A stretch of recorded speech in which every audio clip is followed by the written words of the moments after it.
Welcome to my channel Deep Sleep Mission-DSM. As we begin, I would be delighted if you could share your location in the comments below. It's truly inspiring to witness how far this content travels and to connect with viewers from across the world. The sound of ticking should be constant, rhythmic, predictable. But when every clock in your house freezes at the exact same moment, night after night, you start to wonder if time itself is trying to tell you something or warn you. I'm about to share something that happened to me last month in my suburban home in Millbrook, Connecticut. Something that still makes my hands shake when I think about it. If you're listening to this alone, especially if it's late at night, you might want to check your own clocks, just to be sure. And now, the story begins. My name is Sarah Chen, and I've always been particular about time.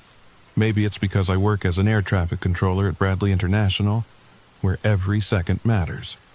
Where being off by even 30 seconds can mean disaster. So, when I moved into my 2-story colonial on Elm Street last October, the first thing I did was synchronize every clock in the house. The grandfather clock in the hallway, the digital alarm on my nightstand, the microwave in the kitchen, even the old analog clock in the guest bedroom that came with the house, all perfectly aligned, all ticking in unison. That's why I noticed immediately when something went wrong. It was a Tuesday night, or technically Wednesday morning. I'd woken up with that heavy feeling you get when your body knows it's too early to be conscious. The room was pitch black, save for the red glow of my alarm clock. 3:17 a.m. I groaned and rolled over, trying to fall back asleep. But something felt off. Usually, I could hear the grandfather clock's pendulum swinging downstairs. Its deep tick-tock was like a heartbeat for the house. But now, silence. Maybe it needs winding, I thought. Though I just wound it on Sunday, I dragged myself out of bed, my bare feet finding the cold hardwood floor. The house felt different at night. During the day, it was all sunshine through lace curtains and the smell of coffee. But at 3 a.m., shadows seemed to pool in corners I'd never noticed before. The grandfather clock stood sentinel in the hallway, its brass pendulum frozen mid-swing. The hands pointed to 3:17. Weird, I muttered, reaching for the winding key. That's when I noticed the wall clock in the living room also stopped, also at 3:17. A chill ran down my spine. Though I told myself I was being ridiculous, power surge maybe, but that wouldn't affect the wind-up clocks. I checked the kitchen, the microwave display, 3:17, the oven, 3:17, even my battery-powered clock radio in the den, 3:17. Every single clock in my house had stopped at exactly the same time. I stood in my kitchen, heart hammering, trying to make sense of it. The refrigerator hummed. The dishwasher's cycle light blinked. The power was clearly on. So why? Then I heard it, or rather, I felt it. You know that sensation when someone's watching you, that prickle at the base of your neck? I turned slowly, expecting to see, I don't know what I expected to see. The kitchen was empty, but through the window above the sink, I could have sworn I saw movement in the backyard. Just a flash of something pale against the October darkness. I grabbed my phone to check the time. 3:24 a.m. So time hadn't actually stopped. Just my clocks. All of them. Simultaneously. I spent the next hour resetting every timepiece in the house, telling myself there had to be a logical explanation. Maybe some kind of electromagnetic pulse? I'd heard about those. They could affect electronics, though that didn't explain the mechanical clocks. By 4:30, everything was ticking normally again. I made myself some chamomile tea, sat at the kitchen table, and tried to shake the feeling that something fundamental had shifted in my house, in my life. I didn't sleep the rest of the night. The next evening, I went to bed early, exhausted from work and lack of sleep. I'd almost convinced myself the clock incident was some weird fluke, a story I'd tell at parties. You'll never believe what happened. But at 3:17 a.m., I woke again. This time, I knew before I even looked. That same heavy silence, that same absence of ticking. I grabbed my phone first this time, watched as its display showed 3:17, 3:18, 3:19, while my alarm clock remained frozen. I didn't bother checking the other clocks. I knew what I'd find. Instead, I sat up in bed, listening. Really listening. Because underneath the silence, there was something else. A sound so faint I might have been imagining it.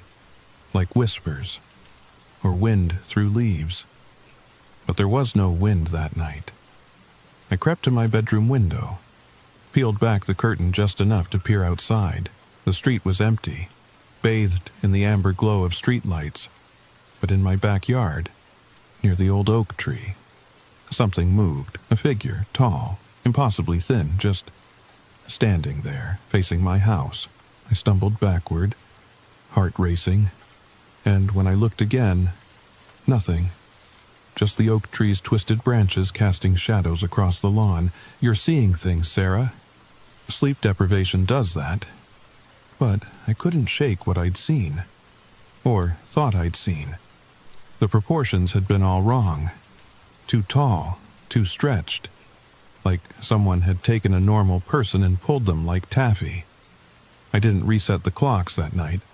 I just sat in my bedroom with all the lights on, waiting for dawn. The next day at work I made mistakes, small ones, but in air traffic control there's no such thing as a harmless error. My supervisor Tom pulled me aside. "Sarah, you okay? You seem distracted." I almost told him, almost said, "Every clock in my house stops at 3:17 a.m., and I think someone's watching me." But how crazy would that sound? "Just having trouble sleeping in the new house," I said instead. "You know how it is. New sounds, new shadows." Tom nodded sympathetically. "Take the weekend, get some rest. This job requires you at 100%. That night, I tried something different. I set up my phone to record video, positioned it to capture both my alarm clock and the window. If something was happening, I'd have proof, but first, I did something else. I called my sister in Seattle. Emma picked up on the third ring. "Sarah, it's like midnight here. What's wrong?" I just needed to hear your voice. I couldn't tell her the truth. She'd think I'd lost it. "New house jitters, you know? You sure that's all? You sound scared." I almost broke down then, almost told her everything. But what would she do? Fly across the country to... what? Watch my clocks with me? "I'm fine. Just stay on the phone with me for a bit." We talked about nothing, her kids, her job, normal things, safe things, things that happened in daylight, in a world where clocks didn't stop and shadows didn't watch. At 3:10, I told her I was feeling better, made her promise to call me tomorrow. Then I hung up and waited. 3:17 a.m. came like clockwork. Pun intended. I woke to that familiar silence, reached for my phone, and watched the recording back. What I saw made my blood run cold. The video showed my alarm clock ticking normally until 3:16, then at 3:17 exactly, it stopped. But that wasn't the terrifying part. In the reflection on the clock's face, barely visible, was my window. And in that window, for just 3 seconds, was a face, not human, not quite. The features were in the right places, but wrong. Eyes too large, mouth too wide. And it wasn't looking at the clock, it was looking at me, at the camera, like it knew I was recording. I dropped the phone, hands shaking so badly I couldn't pick it up again for several minutes. When I finally did, when I tried to replay the video, the file was corrupted, nothing but static. I didn't sleep for the next 2 days. Couldn't. Every shadow made me jump. Every creak of the house sent my heart racing. I called in sick to work. spent my time researching. First, I looked into the house's history. Nothing dramatic, built in 1952, 3 previous owners. The last one, an elderly woman named Margaret Mills, had lived there for 40 years before passing away peacefully in her sleep. At least, that's what the record said. I dug deeper, found an old article in the Millbrook Gazette archives. Margaret Mills had complained to the police multiple times in her final years about prowlers and peeping toms. The police never found anyone. The neighbors thought she was going senile. But one detail made my skin crawl. In her last report, filed just 2 weeks before her death, she'd mentioned that her clocks kept stopping. The officer had noted it as evidence of her declining mental state. I needed to know more. The Millbrook Historical Society was housed in a converted Victorian near the town center. The volunteer behind the desk, a sweet woman named Dorothy, lit up when I mentioned Elm Street. "Oh, you bought the Mills place. How wonderful. It's such a lovely home, though—" She paused, adjusted her glasses. "There were some peculiar stories about that property. Before it was developed, I mean." "What kind of stories?" Dorothy disappeared into the back room, returned with a leather-bound journal. This was kept by one of the original surveyors of the area, 1887. He mentions that particular plot of land several times. She opened to a bookmarked page. The handwriting was cramped, faded, but still legible. "The natives avoid this ground. They say it is a thin place where time moves strangely. I myself have noticed my pocket watch behaves erratically here. It stops, always at 17 minutes past the hour, though which hour seems to vary. The men are growing uneasy. They report feeling watched, especially during the pre-dawn hours." I photographed the page with trembling hands. "Can I see more?" Dorothy flipped through several entries. Each one made my skin crawl more than the last. March 15th, 1887. Jameson claims he saw a figure last night, impossibly tall, he says, standing among the trees. When he called out, it vanished. The men want to move camp. I've agreed. This place feels wrong. March 18th, 1887. 3 miles from the original site. Yet my watch stopped again at 17 past 3 this morning. I was alone in my tent when it happened, alone. Yet I felt eyes upon me, many eyes. When the watch resumed, there were scratches on the tent fabric. From the outside, long, deliberate marks. We leave at dawn. Dorothy closed the journal. There's more, but it becomes incoherent toward the end. The surveyor, Edmund Cross, was admitted to Hartford Asylum 2 months later. He kept insisting that time was hunting him. What happened to the land after that? It sat empty for decades. No one would buy it, until the post-war housing boom in the 1950s. Developers didn't care about old stories. They just saw prime real estate. I thanked Dorothy and left, but not before she grabbed my arm. "Dear, if you're experiencing anything unusual, there's someone you should talk to. Professor Marcus Webb at Central Connecticut State. He studies, well, let's call them temporal anomalies. He's helped others from your street. Others. Plural." I met Professor Webb the next day in his cluttered office. He was younger than I'd expected, maybe 40, with intense green eyes behind wire-rimmed glasses. "Miss Chen," he said before I could even introduce myself properly. "Elm Street. The clocks stop at 3:17. You've seen it, the Thin Man. How did you—" "Because you're the 4th person from that street to find me in the last decade. Please, sit. Tell me everything." I did, every detail. He listened without interrupting, occasionally jotting notes in a leather journal disturbingly similar to the surveyor's. When I finished, he leaned back. "What do you know about liminal spaces? Like airports, places of transition?" "Exactly, but time has liminal spaces too, moments of transition. 11:59 to midnight, 2:59 to 3 o'clock during daylight savings, and 3:17 a.m. Well, that's special. Why? Nobody knows for certain, but across cultures, across centuries, 3:17 a.m. appears again and again. Deaths, disappearances, hauntings. It's as if the universe hiccups at that precise moment. He pulled out a folder, spread photographs across his desk. My blood ran cold.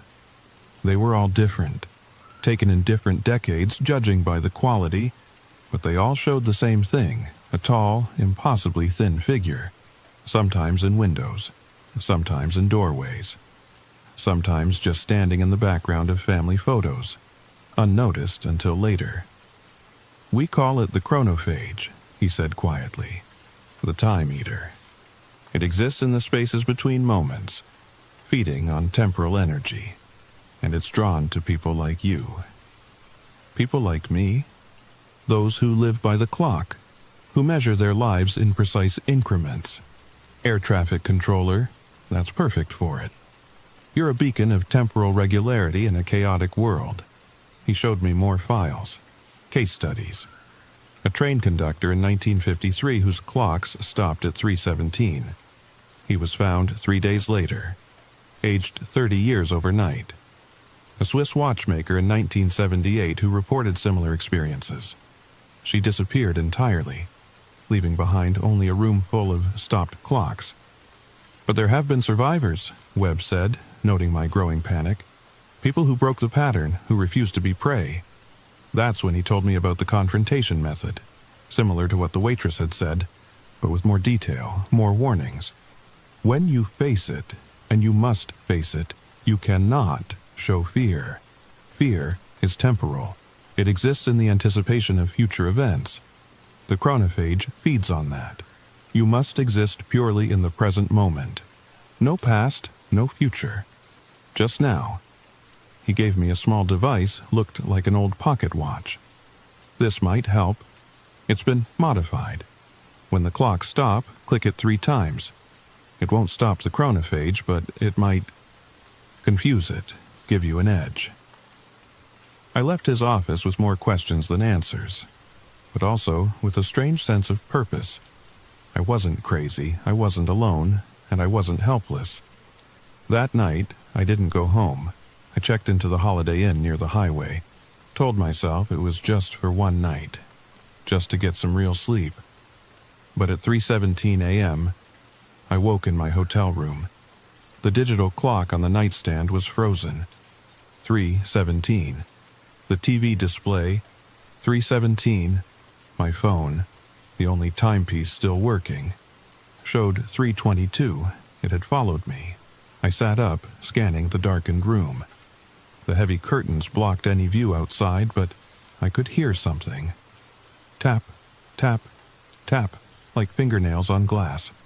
I knew I shouldn't look. Every instinct screamed at me to stay in bed, to hide under the covers like a child. But I had to know. I crept to the window, pulled the curtain back an inch. Nothing. Just the parking lot, empty except for a few cars. But on the window itself, on the outside, were marks. Long, thin scratches in the glass, fresh ones, still catching the light from the parking lot lamps, and in the reflection. Just for a moment, I saw it, standing behind me, inside the room. I spun around. Nothing there. But the bathroom door, which I'd definitely closed, was now open. Just a crack. Just enough to see the darkness beyond. I grabbed my keys and ran. Didn't even put on shoes. Just ran, down the hallway, past the confused night clerk, out into the parking lot. I drove for an hour. No destination in mind, just away. Eventually, I pulled into a 24-hour diner off Route 84, ordered coffee with shaking hands. Tried to think. Whatever this was, it wasn't tied to the house. It was tied to me now, following me, growing bolder. The waitress, a middle-aged woman with kind eyes, noticed my distress. "You okay, honey? You look like you've seen a ghost." I laughed. It came out hysterical. "Something like that." She sat down across from me, even though it was against policy. "Want to talk about it?" And for some reason, maybe because I was exhausted, maybe because she reminded me of my mom, I told her everything. The clocks, the figure, the scratches on the window. She listened without interrupting. When I finished, she was quiet for a long moment. "My grandmother used to tell stories," she said finally, "about things that exist in the spaces between seconds. Creatures that feed on time itself. She said they're drawn to people who are precise, punctual, people who measure their lives in minutes and seconds. That's..." I wanted to say crazy, but was it any crazier than what I'd experienced? She said they follow patterns, always appear at the same time, because that's when they're strongest, when time hesitates. The waitress stood up. She also said there's a way to break the pattern, but it's dangerous. "Tell me, you have to catch it. At 3:17, not hide, not run, face it. And when all the clocks stop, you have to be the one who makes time move again." I went home that morning, not because I was brave, because I was tired of running. If this thing, whatever it was, had attached itself to me, then running was pointless. I spent the day preparing, bought battery-powered lanterns, placed them throughout the house, set up 3 cameras, different angles, all with fresh memory cards, and in the center of my living room, I arranged every clock I owned in a circle, 13 in total, all synchronized. I also did something else, called my parents in Phoenix, told them I loved them, called Emma again, listened to my nephew laugh in the background. If this went wrong, I wanted those to be my last memories. Not fear, not darkness, love. I wrote a letter, sealed it, addressed it to Professor Webb. Inside, I detailed everything. If I disappeared, at least someone would know the truth. As night fell, I prepared myself mentally. No fear, Webb had said. Exist in the present. I practiced meditation techniques I'd learned years ago. Focused on my breathing, on the here and now. At 2:30 a.m., something unexpected happened. My doorbell rang. I peered through the peephole. Mrs. Patterson from next door stood on my porch, wearing a nightgown and slippers. Her eyes were vacant, staring. "Mrs. Patterson," I called through the door. "Are you okay?" "The clocks," she said, her voice flat, mechanical. "I heard them stop. Did you hear them stop, Sarah?" A chill ran down my spine. "Go home, Mrs. Patterson. Lock your doors." "It's almost time," she continued, as if I hadn't spoken. 17 past 3. It's always 17 past 3. Has been since I was a little girl. Since I lived on this street the first time. First time? Mrs. Patterson had told me she'd just moved here from Florida 2 years ago. "Tick-tock," she whispered. "Tick-tock. Time to feed the hungry minutes." Then she turned and walked away. Not toward her house, but down the street, into the darkness. I wanted to follow, to help, but I knew it was a trap, a distraction. The chronophage was already playing games. I went back to my circle of clocks, sat in the center, waited. 3 a.m. I sat in the center of the circle, watching the clocks tick in unison. My heart kept time with them, tick-tock, tick-tock. 3:10 a.m. The house began to feel different, colder. The shadows seemed to deepen, to gain weight. 3:15 a.m. I heard it. Footsteps on the porch, slow, deliberate. The doorknob rattled, even though I knew I'd locked it. 3:16 a.m. The footsteps moved around the house, past the living room window, past the kitchen, circling, like a predator stalking prey. 3:17 a.m. The clocks stopped, all of them, in perfect unison. The sudden silence was deafening, and then the front door opened. I hadn't heard it unlock, it simply opened. And there it stood. The waitress's grandmother had been wrong about one thing. This wasn't a creature that existed between seconds. This was something that existed outside time altogether. Something that had found a crack in reality at 3:17 a.m. and was using it to enter our world. It had to duck to fit through the doorway. Its limbs were too long, joints in the wrong places. Its face, I can't properly describe its face, features that shifted and blurred, like looking at someone through running water. It moved into the room with horrible grace, approaching the circle of frozen clocks, approaching me. But I remembered what the waitress had said. When time stops, be the one who makes it move again. I reached for the nearest clock, an old wind-up alarm clock, and forced the minute hand forward. It resisted, like moving through molasses, but it moved. 3:18. The creature made a sound. Not quite a scream, not quite static, the sound of time being torn. I grabbed another clock, pushed the hands forward, 3:18. The creature stumbled. Its form flickered, becoming more transparent. Another clock. Another. Each one harder than the last, like the universe itself was fighting me. But I kept going.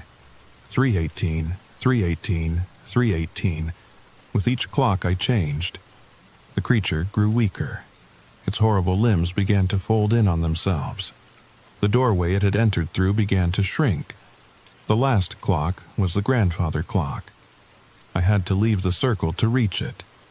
Had to pass within inches of the writhing thing. It reached for me. Fingers like icicles brushing my arm. Burning cold, but I made it. Grabbed the clock hands. Forced them forward. 3:18. The creature shrieked. A sound that shattered 2 windows and made my ears bleed. Then it collapsed, folding in on itself like origami in reverse, until it was gone. The front door slammed shut. The clocks began ticking again. All of them. In perfect synchronization. But something else happened. Something Professor Webb hadn't warned me about. As the chronophage vanished, I saw things.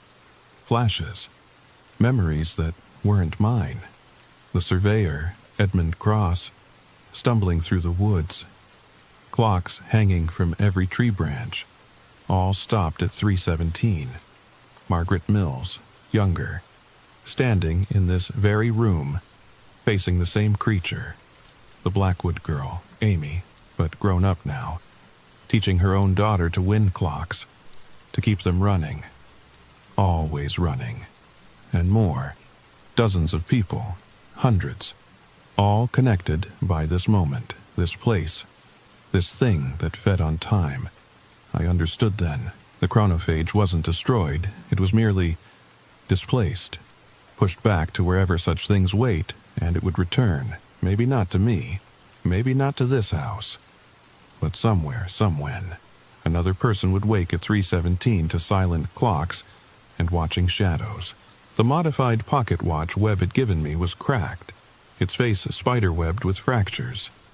Inside, impossibly. The gears were running backward. I collapsed on the floor. Exhausted. Triumphant. And then I noticed something that made my victory turn to ash. The cameras I'd set up. All 3 of them. Their displays showed the same thing. 3:17 a.m. They'd been recording the whole time, but according to them, no time had passed at all, which meant there would be no evidence, no proof, nothing to show that any of this had been real. I checked the footage anyway, static, all of it. Nothing but static and, if you listened carefully, the sound of ticking clocks. It's been 3 weeks now.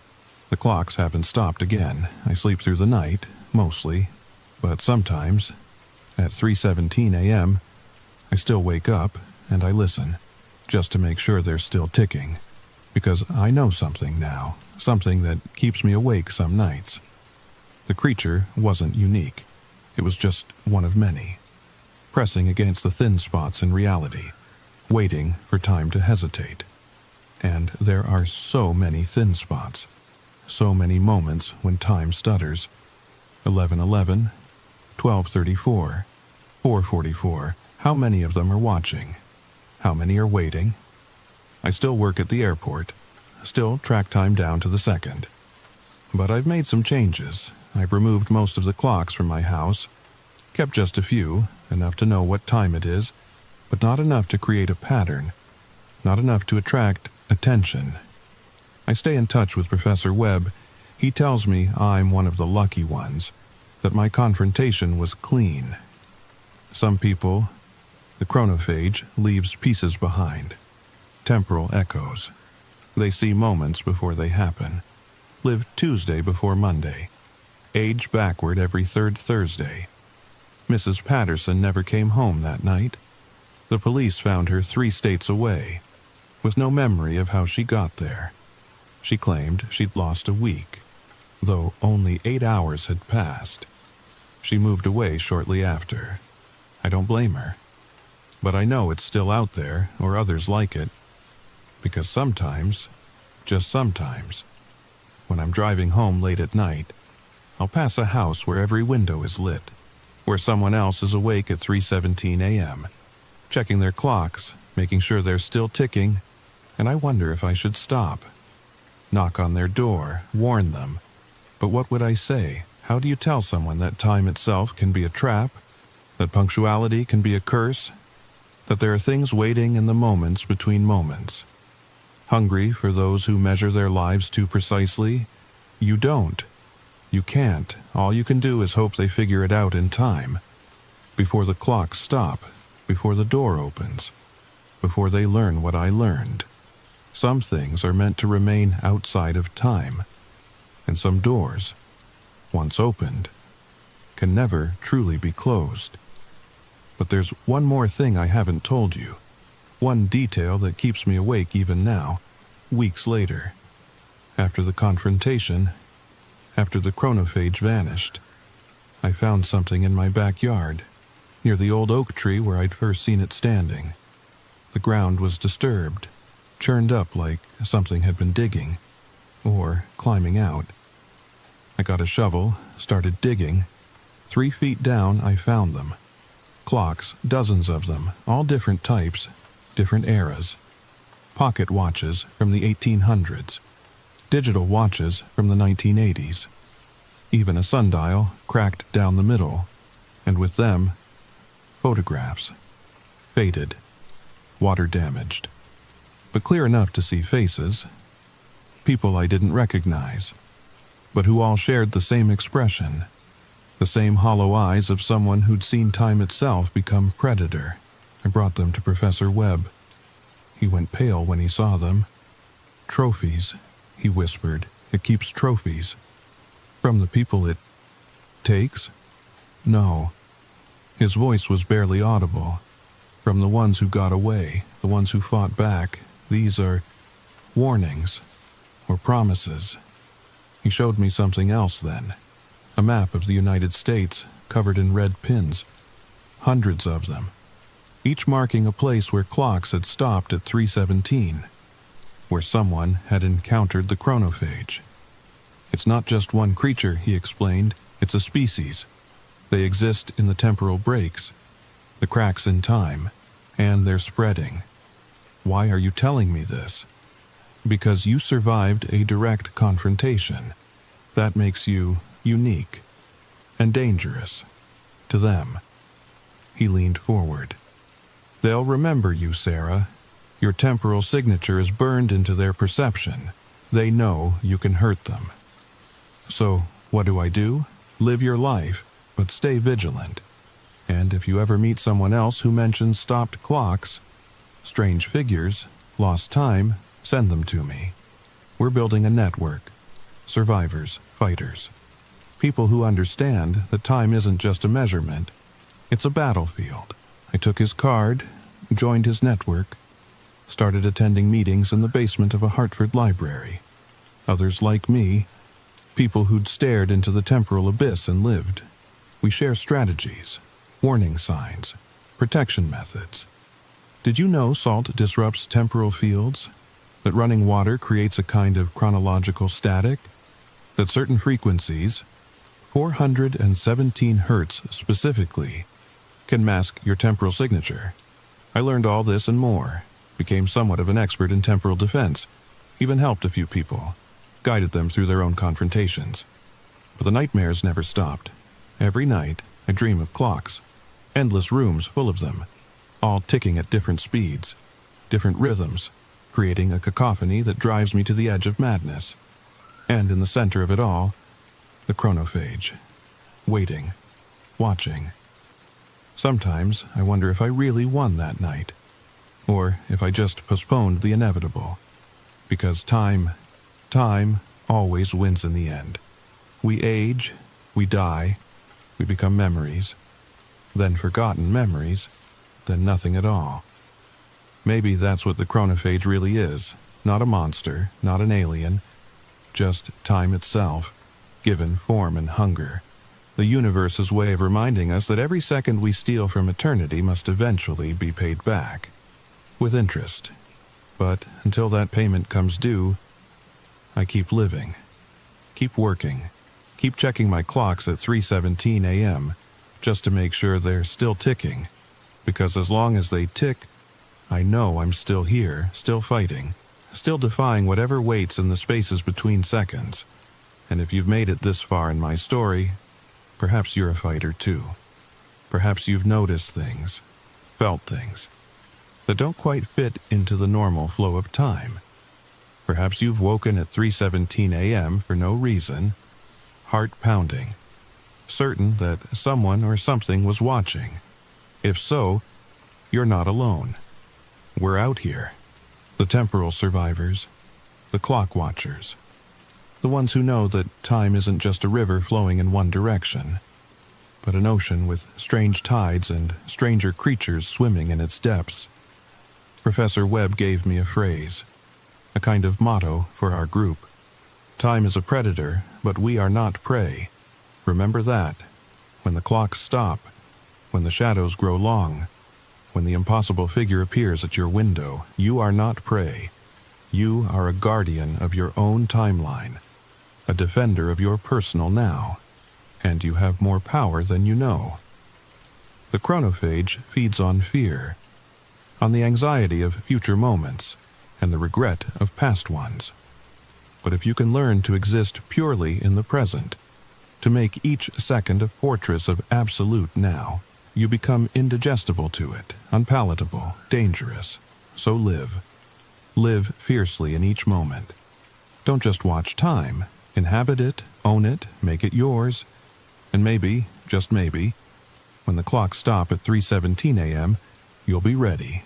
Sweet dreams. If you made it this far, check your clocks. Are they all showing the same time? Are they all ticking? Let me know in the comments.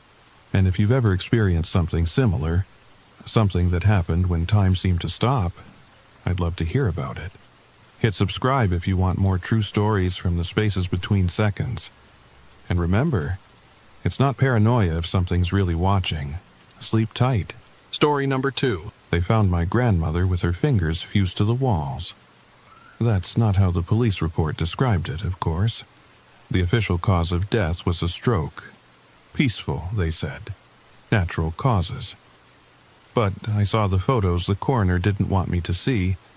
I saw what really happened in that house on Maple Street. And I know why she spent her last moments trying to claw her way out of her own home. My name is Sarah Chen, and if you're listening to this late at night, cozy in your bed, thinking this is just another creepy story to help you drift off to sleep, I need you to pay attention, because what happened in Willow Creek isn't over. It's spreading, and after what I discovered in my grandmother's attic, I think it might already be too late, but I'm getting ahead of myself. Let me start from the beginning.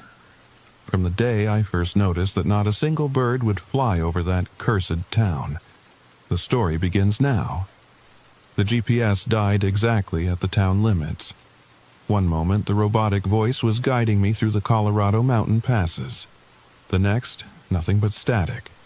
My phone showed full bars, but every app that needed location services just stopped, like Willow Creek existed in some kind of dead zone that technology couldn't penetrate. I pulled over at the rusted sign marking the town entrance. Population 2,847, it claimed, though the numbers looked like they'd been painted over multiple times. Each layer slightly different: 3,492, 2,901, 2,847, always decreasing, never growing. That's when I noticed the birds. A massive flock of crows approached from the south, their bodies a black cloud against the October sky. They flew in perfect formation until they reached the exact point where I'd stopped. Then, they split. Like water hitting an invisible wall, they veered sharply east and west, going miles out of their way to avoid flying directly over the town. I sat there for 10 minutes, watching. Sparrows did the same thing. A hawk circled 3 times at the boundary before turning back. Even a commercial plane seemed to adjust its flight path, though that had to be coincidence. Right? The wrongness of it made my skin crawl. Birds don't just avoid entire towns. Not without reason. I should have turned around right then. Should have called the lawyer, told him to handle everything remotely. But Grandma Rose had raised me for 3 years after my parents died. I owed her this much, to at least see her home one last time, to understand why she'd stayed in this place for 40 years, even after Grandpa died, even after everyone told her to leave. The drive into town took 12 minutes. 12 minutes of absolute silence. No birds singing, no dogs barking. Even my car seemed to run quieter, like the engine was afraid to disturb whatever slept here. Main Street looked like a Norman Rockwell painting that had been left in the sun too long. Everything was there. The general store, the diner, the barber shop with its spinning pole, but the colors were wrong. Faded, like the whole town was holding its breath. I parked outside Milligan's general store. Needed supplies, and needed to feel normal for a minute. The bell above the door sounded too loud in the silence. You must be Rose's granddaughter. I jumped. The woman behind the counter had appeared without sound, silver hair perfect, wearing a tracksuit that probably cost more than my rent. Her smile was warm, but her eyes were measuring me. I'm Margaret Milligan. Your grandmother told me all about you, Sarah. She came around the counter, movements too smooth for someone her age. We've been expecting you. Expecting me? I only decided to come yesterday. Her smile widened. Rose said you'd come. Said you'd need to understand. She left something for you, but promised you'd stop here first. She reached under the counter and pulled out an envelope. My name was written on it in Grandma's shaky handwriting. Inside, a single key and a note. Sarah, my dear, don't go in the attic until you understand. The birds know. Watch them. Learn why. And whatever you do, don't breathe with it. Rose. Breathe with what? I asked. Margaret's face went carefully neutral. Best you get settled first. The house is on Maple Street, 3rd on the left. Your grandmother was particular about timing. Said you'd know when you were ready. She walked me to the door, her hand on my elbow just firm enough to be guiding rather than friendly. One more thing, Sarah. The town has rhythms, patterns.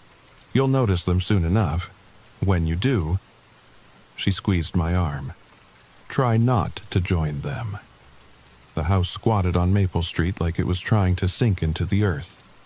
Sage green paint peeling at the edges, windows dark despite the afternoon sun. The other houses on the street looked similar, maintained but abandoned, lived in but lifeless. I used the key from the envelope. The door opened with a sigh that sounded almost human. Inside, time had stopped the day Grandma died. Her reading glasses lay folded on a library book. The respiratory system of Colorado cave formations. Her crossword puzzle waited on the kitchen table, nearly finished. A coffee cup with lipstick marks sat in the sink, unwashed. but it was the walls that made me step back. Every surface was covered in something. At first, I thought it was water damage. Dark stains spreading from the corners where walls met ceiling, but the patterns were too regular, too deliberate. Like veins under skin, they pulsed with a rhythm I could almost detect. No. Trick of the light. Old house, old pipes. I was letting the strange bird behavior get to me. I spent the rest of the day doing normal things. Unpacking, making lists, calling the utility companies. Pretending I couldn't hear the house settling around me with sounds that seemed too organic for wood and plaster. The sun set at 6:47. I know because that's when every light on the street turned on simultaneously.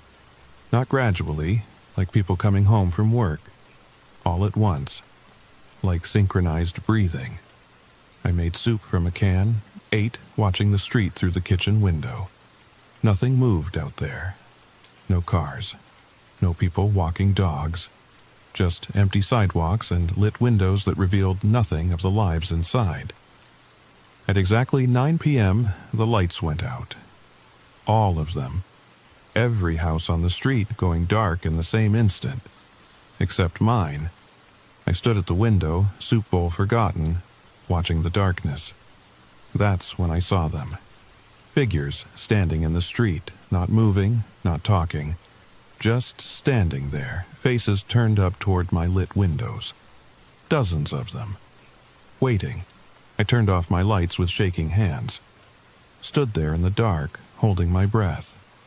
When I finally worked up the courage to peek through the curtains again, the street was empty. Sleep came in fragments. The house made sounds no house should make. Wet sounds, organic sounds. And underneath it all, a rhythm. Like breathing, but deeper. Slower. Coming from everywhere and nowhere. At 3 a.m. exactly, I gave up on sleep. That's when I heard it clearly for the first time. The sound that would haunt me forever. The sound that explained why birds wouldn't fly over Willow Creek. The entire house was breathing. I lay rigid in bed, every muscle tense, counting.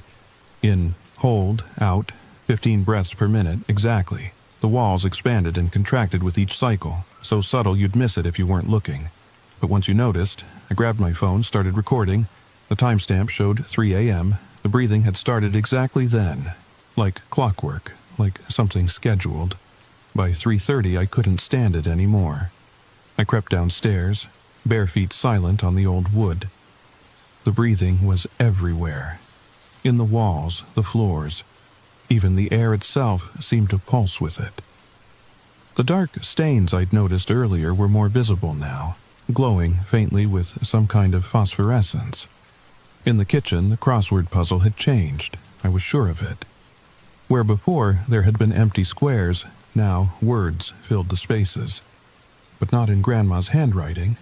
The letters were shaky, uneven, like someone writing with their non-dominant hand. Or something learning to write for the first time. 1 across, Sarah. 5 down, understand. 7 across, attic. My hands shook as I picked up the puzzle. Underneath, another note in Grandma's writing. When it knows your name, you're running out of time. The breathing seemed to intensify, walls flexing more visibly. And then I heard something else. Whispers. Not words exactly, but patterns in the air between breaths. Like voices speaking in frequencies just beyond human perception. I looked at the key Margaret had given me. Not the house key, a different one. Older, the kind that might open an attic door. Every instinct screamed at me to leave. Pack up, drive away, never look back. But those figures in the street, they'd been waiting for something. And the birds knew something I didn't. I had to understand. The stairs to the second floor creaked with each step, but the sound was swallowed by the breathing. It was louder up here, more insistent. The phosphorescent veins in the walls pulsed brighter, creating a network of light that led to one door at the end of the hall. The attic. The key fit perfectly. The door swung open to reveal a pull-down ladder already extended. waiting. The smell hit me first. Sweet and chemical, like overripe fruit mixed with formaldehyde. The breathing was deafening up here, coming from all directions. I climbed the ladder, phone flashlight cutting through the darkness. What I found there changed everything I thought I knew about the world. The attic wasn't an attic anymore. It was alive. The walls, ceiling, and floor were covered in tissue. Not like wallpaper or insulation, actual living tissue. It pulsed with the breathing, wet and glistening in my phone's light. Veins as thick as garden hoses ran through it, pumping something dark and viscous. But that wasn't the worst part. The worst part was the photographs. Hundreds of them, pressed into the living walls like specimens in amber. All of them showed the same thing. People standing in their homes, smiling at the camera. Normal family photos. Except their fingers were sunk into the walls behind them. Their skin had the same phosphorescent glow as the veins in my grandmother's house. And their eyes were completely black. I found one of Grandma Rose, recent based on her age. She stood in this very attic, both hands pressed against the breathing walls, that same terrible smile on her face. But her eyes still had color, still had life. At the bottom, in her handwriting, day 14,234. Still myself. Still fighting. 40 years. She'd been fighting this for 40 years. A wet sound made me turn. In the corner, where the tissue was thickest, something pushed through the wall. A hand. Human, but wrong. Too many joints. Fingers that bent in impossible directions. It beckoned to me. That's when the whispers became words. "Sarah." The voice was made of hundreds of voices, all speaking in unison. "We've been waiting for you." I scrambled backward, nearly falling down the ladder. The hand stretched further from the wall, followed by an arm, a shoulder. A face began to push through the tissue. Features blurred and shifting like someone underwater. "Don't run," it whispered. "We need you. The town needs you. Just like it needed Rose." I ran. Down the ladder, through the hall, down the stairs. The house groaned around me, walls flexing, trying to block my path. The front door wouldn't open. The windows were sealed. The breathing grew faster, angry. Finally, I remembered the back door. Burst through it into the pre-dawn darkness. Ran to my car, fumbling for keys. That's when I saw them again. Every resident of Willow Creek stood in the street. Hundreds of them. All breathing in perfect unison. 15 breaths per minute. Their eyes reflected the phosphorescent glow from the houses, and they were all smiling. "She's not ready," one of them said. Margaret Milligan stepped forward from the crowd. "But she will be. They always are in the end." I got in my car, locked the doors, started the engine. But as I drove through those crowds of breathing people, I understood something terrible. My own breathing had synced with theirs.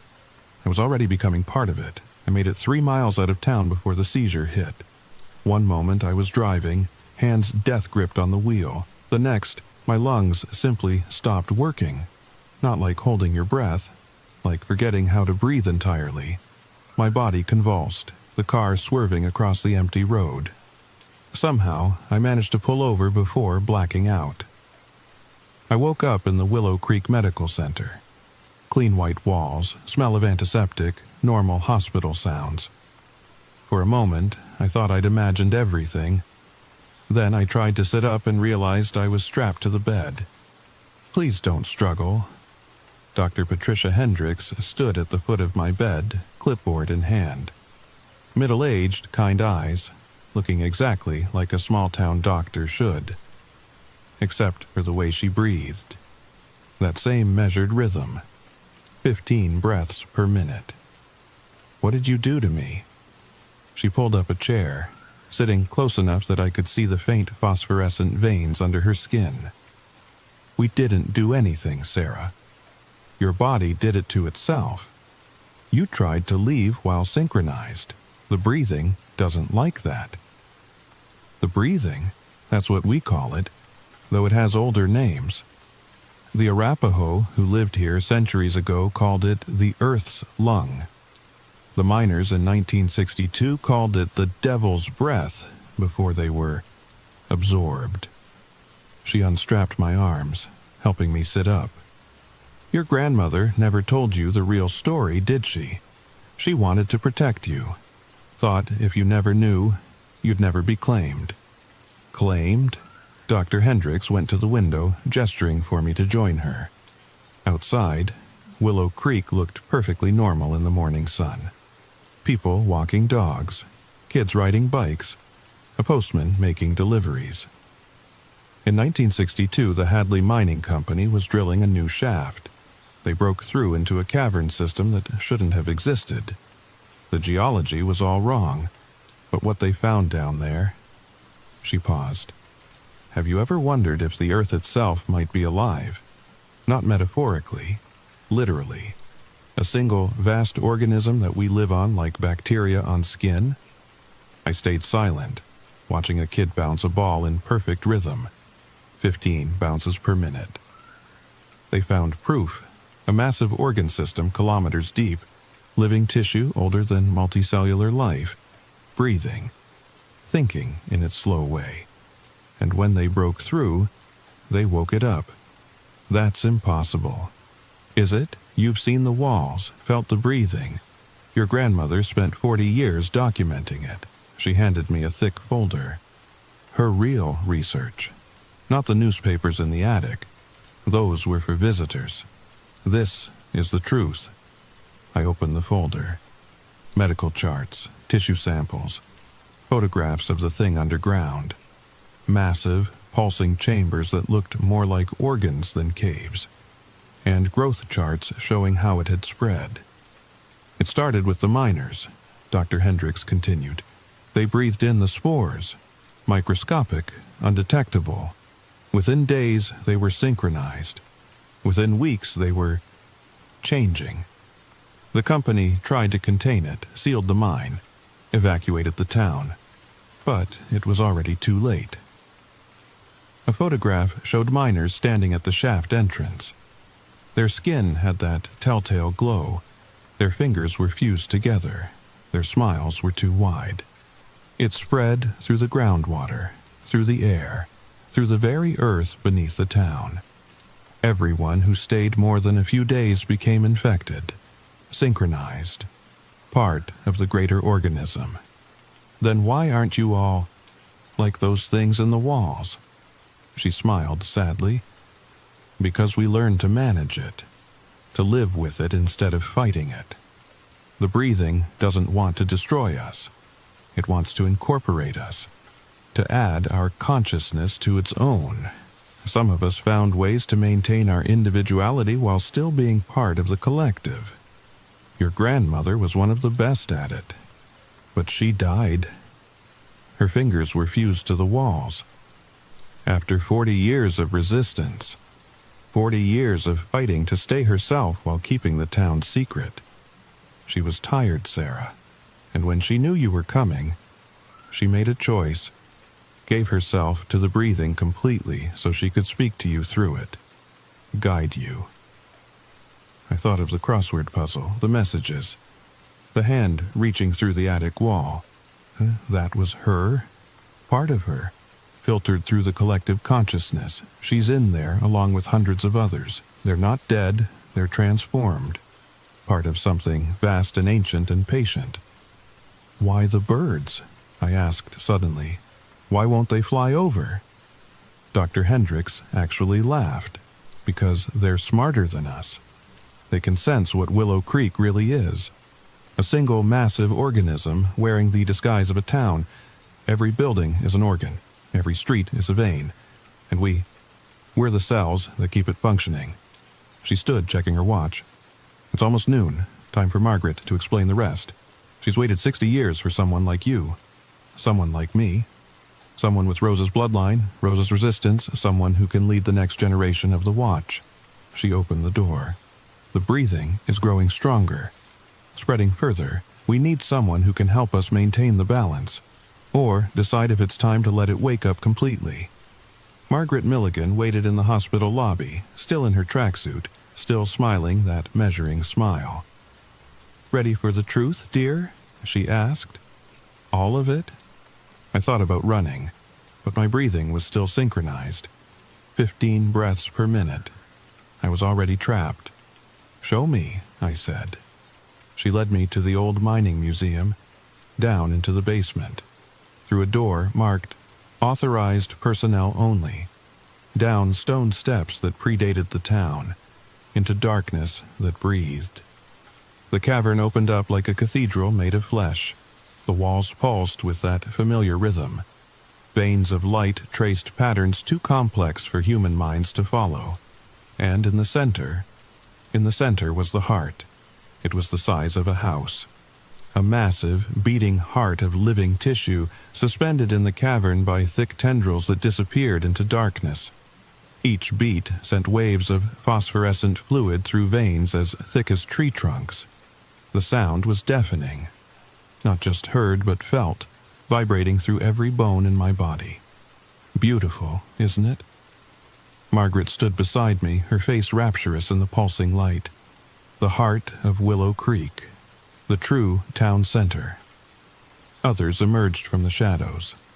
Dr. Hendricks, Tom Garrett from the water plant, the postman I'd seen earlier, about 20 people in all, each breathing in perfect sync with the massive heart. "We are the Watch," Margaret continued. "The conscious cells in this greater organism. We guide its growth, shape its dreams, keep it stable. And if you fail," a new voice answered, young, clear, wrong. A girl stepped forward, maybe 10 years old, but her eyes were ancient. When she breathed, the heart seemed to match her rhythm, not the other way around. "I'm Emma," she said. "I was born here. Born breathing with it. I've never known anything else." She touched the nearest wall, and veins of light spread from her fingers. "The old watch is failing. People like Margaret, like your grandmother, they resist too much, fight too hard. The breathing needs acceptance, unity. It needs us to stop seeing it as other and start seeing it as self." "She's the future," Tom said quietly. "Kids like her, born into the synchronization. They don't fight it because they don't know there's anything to fight." "But we need a bridge," Margaret added. "Someone who understands both worlds. Someone who can help the transition happen smoothly. Rose chose you, Sarah. Brought you here knowing what you'd find. I didn't choose anything. I backed away, but the cavern had no exit anymore. The entrance had sealed, flesh flowing over stone. Your grandmother's final gift," Emma said, producing a small vial from her pocket. "Her extracted consciousness. 40 years of memories and knowledge about the breathing. Drink this, and you'll understand everything she understood, know everything she knew." The vial glowed with that familiar phosphorescence. Inside, something swirled like smoke. "Or don't," Margaret said. "Try to leave, fight the synchronization, end up like the others who resisted too hard, absorbed completely, consciousness scattered through the collective until there's nothing left of who you were. Those are my only choices. Join you or disappear. There is another option." The voice came from the heart itself. Not heard but felt, vibrating through the cavity of my chest. The watch members fell to their knees, but I remained standing, transfixed. The heart's surface rippled, and a face emerged. Not human. Not anything that had ever been human, but somehow familiar. "You could choose to wake me fully," it said. "For 60 years I have slept, dreamed, grown slowly, but with the right catalyst, someone of Rose's bloodline, willing to give themselves completely, I could wake, could rise, could spread beyond this valley." "No," Margaret struggled to her feet. The balance must be maintained if it wakes fully. If I wake fully, the heart continued, I will transform your world. No more hiding, no more pretending. Humanity will breathe as one, think as one, be as one. The loneliness of individual consciousness will end. You will be part of something magnificent. And everything human will die, Dr. Hendricks whispered. Will it, or will it evolve? Your grandmother wondered the same thing for 40 years. In the end, she chose to join me rather than decide. But you're stronger. You could choose for everyone. The vial in Emma's hand pulsed brighter. I thought about the birds, wise enough to avoid this valley, about the families who'd fled over the decades, about my grandmother, fighting for 40 years to maintain her identity. But I also thought about the loneliness of modern life, the isolation, the disconnect between people even as we lived closer together than ever. Was individuality really worth protecting if it meant being forever alone in our own skulls? I need time, I said. Time is what I have most of, the heart replied. I have slept for millennia. I can sleep a while longer, but not forever. The watch weakens. The young ones, like Emma, feel the pull toward unity. Soon, someone will choose. Better it be someone who understands the weight of that choice. The entrance reopened. Suddenly, I could leave. Take the vial. Emma pressed it into my hand. Learn what Rose knew, then decide. I stumbled out of the cavern, up the stairs into the blazing afternoon sun. The town looked different now that I knew what lay beneath.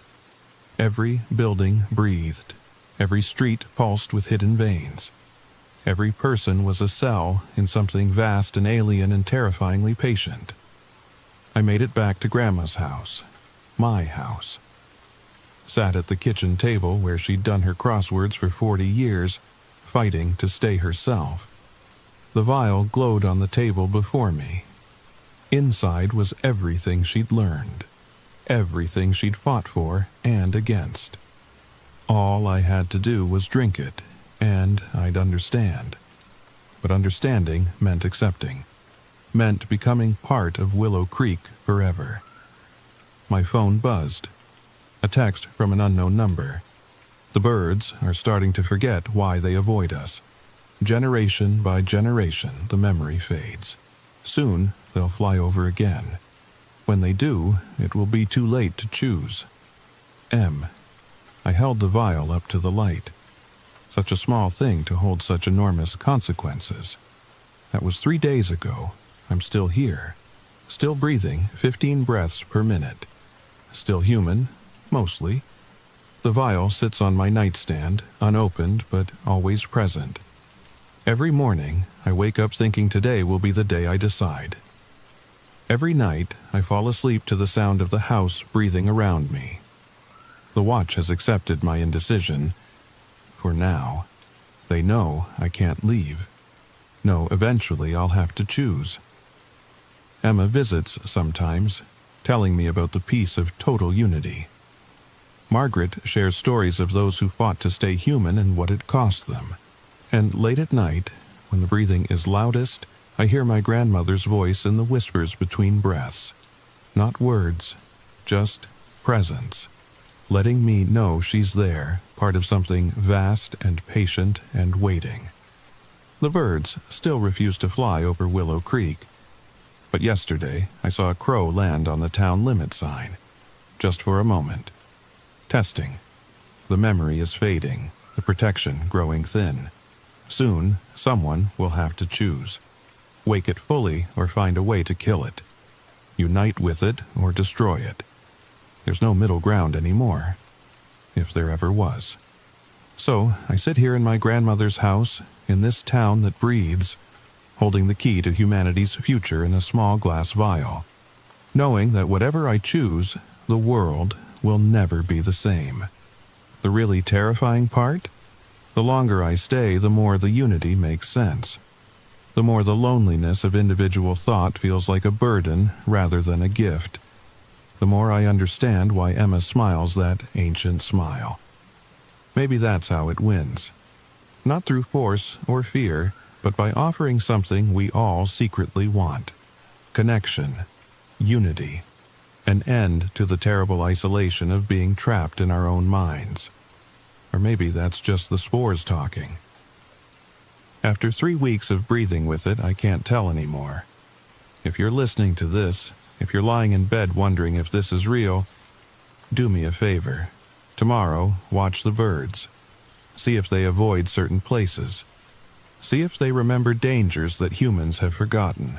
Because if they've started flying over your town, if they've forgotten why they once stayed away, then you're already breathing with it. You just don't know it yet. Sweet dreams. And remember, when you wake at 3 a.m. to the sound of breathing that isn't yours, don't match the rhythm. Don't join the synchronization. Unless, of course, you're ready to be part of something bigger, something patient, something that's been waiting so very long to wake up. The choice, in the end, is yours, just like it's mine. The vial glows on my nightstand as I speak these words, calling, promising, waiting. 15 breaths per minute, in, hold, out, forever. Story number 3. They say everyone has a doppelganger somewhere in the world. But what if you found 12 of them, sitting in a circle, all staring at you with your own eyes? Before you click away, I need you to understand something. This isn't about twins or lookalikes. This is about what I discovered in the basement of St. Mary's Community Center in Portland, Oregon, and why I can never look in a mirror the same way again.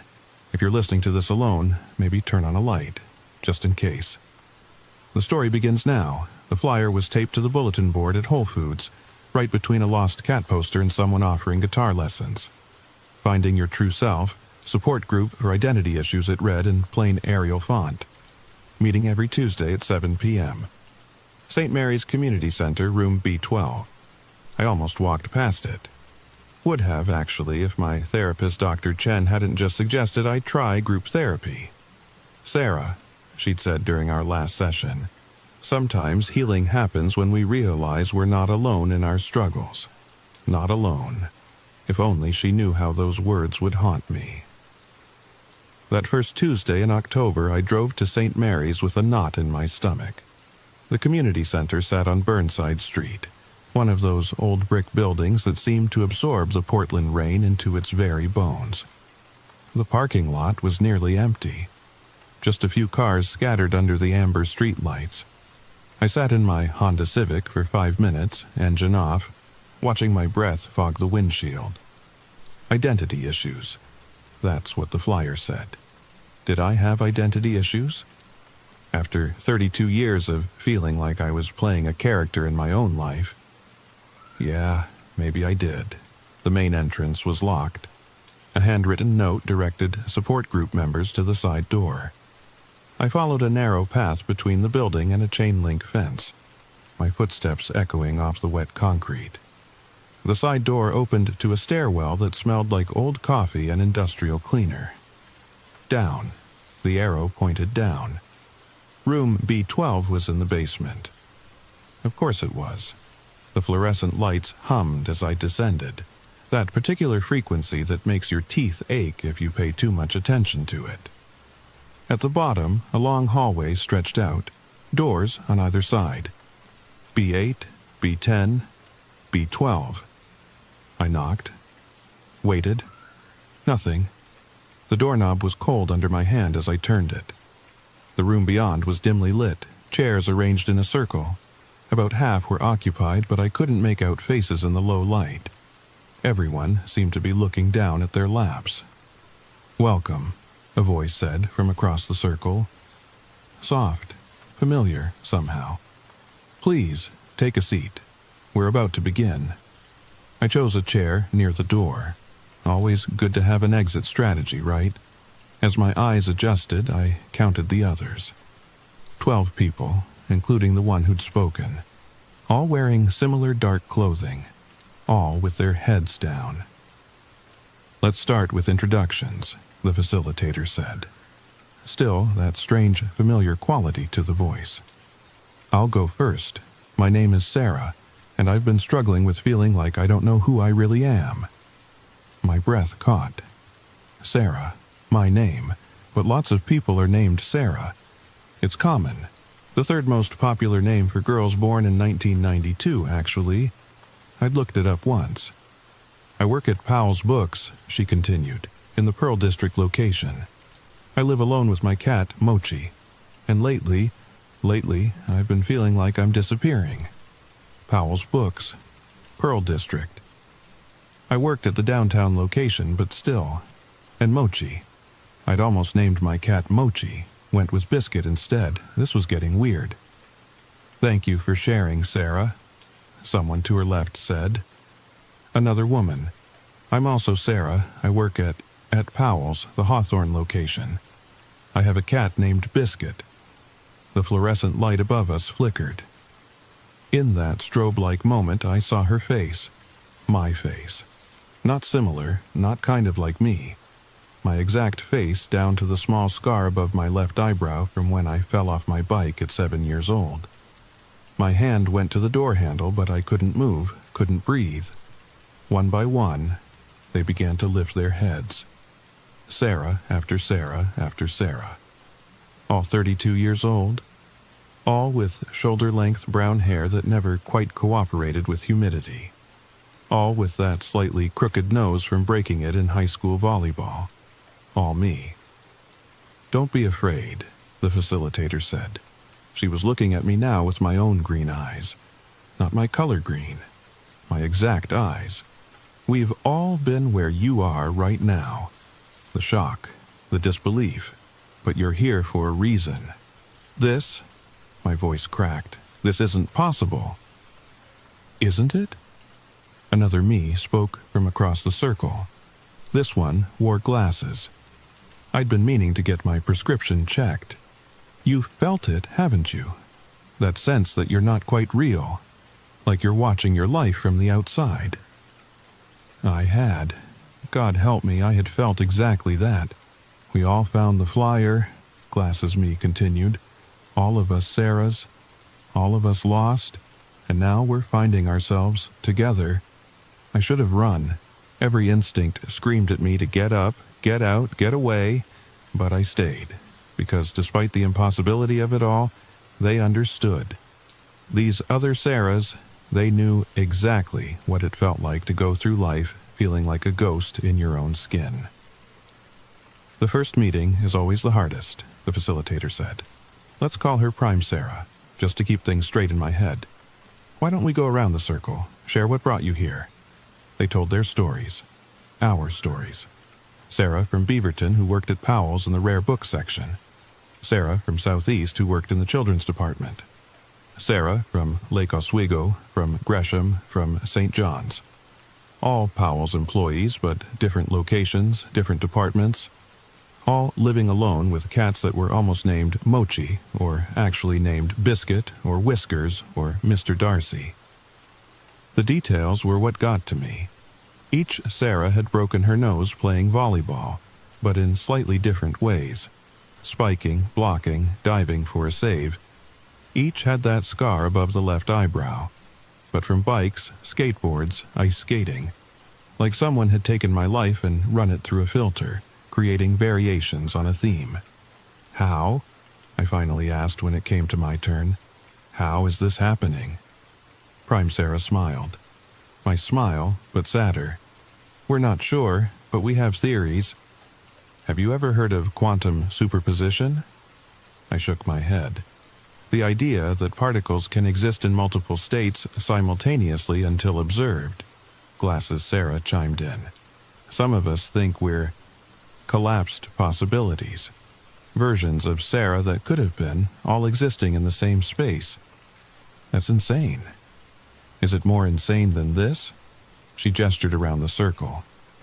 I had no answer for that. The meeting followed a strange rhythm.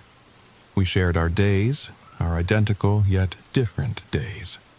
The same customers at different Powell's locations. The same anxiety about turning 33 next spring. The same dream about drowning that we'd all been having since August. That last one made everyone go quiet. You too? Sarah from Beaverton whispered. I nodded. Every Tuesday and Friday, I'm in dark water, and I can see the surface, but when I swim up, there's something in the way, like glass. A barrier, several Sarahs said in unison. Prime Sarah stood abruptly. I think that's enough sharing for tonight, same time next week? The others began to file out. I noticed they were careful not to touch each other. When I reached the door, Prime Sarah called out, "The new Sarah, wait." I turned. We were alone now, just two versions of the same person in a dingy basement room. It gets easier, she said. The shock, I mean. You'll start to see the benefits. Benefits? We're not alone anymore. We understand each other completely. No more explaining yourself, no more feeling like nobody gets you. We're building something here, a community of Sarahs. How many are there? She tilted her head. Our head. That thing I did when I was thinking. We're not sure. They keep finding the flyer, keep showing up. Started with just 3 of us back in June. The flyer? I pulled it from my pocket. But the paper was blank. No words, no meeting time. Just yellowed paper with tape marks at the corners. Prime Sarah's smile widened. Only Sarahs can see it. Only Sarahs who are ready. I left through that same side door, hurried to my car, but in the parking lot I stopped. 4 Honda Civics, all silver, all with the same Powell's employee parking sticker, all with the same fuzzy dice hanging from the rearview mirror. A gag gift from our best friend Anna last Christmas. I drove home in silence. No radio, no podcast, just the sound of rain on the windshield and my own thoughts chasing each other in circles. That night, I dreamed of drowning again. But this time, when I looked up through the dark water, I saw faces pressed against the glass barrier. All my face. All trying to break through. I told myself I wouldn't go back. Spent the whole week trying to convince myself it had been a hallucination. Gas leak in the basement, maybe, or a really vivid dream. But then I saw her at Powell's. Actually, no. First, I need to tell you about the notebook. Wednesday morning, I woke up to find my journal on the kitchen table. The one I keep in my nightstand drawer. Always. It was open to yesterday's entry, except I hadn't written anything yesterday. The handwriting was mine, though. Every loop and slash exactly how I form my letters. The meeting was wonderful, it read. Finally found others who understand. Can't wait for next Tuesday. Below that, in fresher ink, don't trust Prime Sarah. She's not what she seems. And below that, in pencil, check your voicemails. I had 17 new voicemails. All from unknown numbers, all the same voice, my voice, whispering variations of the same message. She's collecting us. Don't let her complete the set. The drowning dreams are the key. I deleted them all, but they kept coming back. Every time I checked, 17 voicemails. Always 17. That's when I saw her at Powell's. Wednesday afternoon, I was reshelfling in the fiction section when I glanced toward the information desk. Sarah, with glasses, stood there, helping a customer find a cookbook. My supervisor walked right past her, nodding a greeting like she'd worked there for years.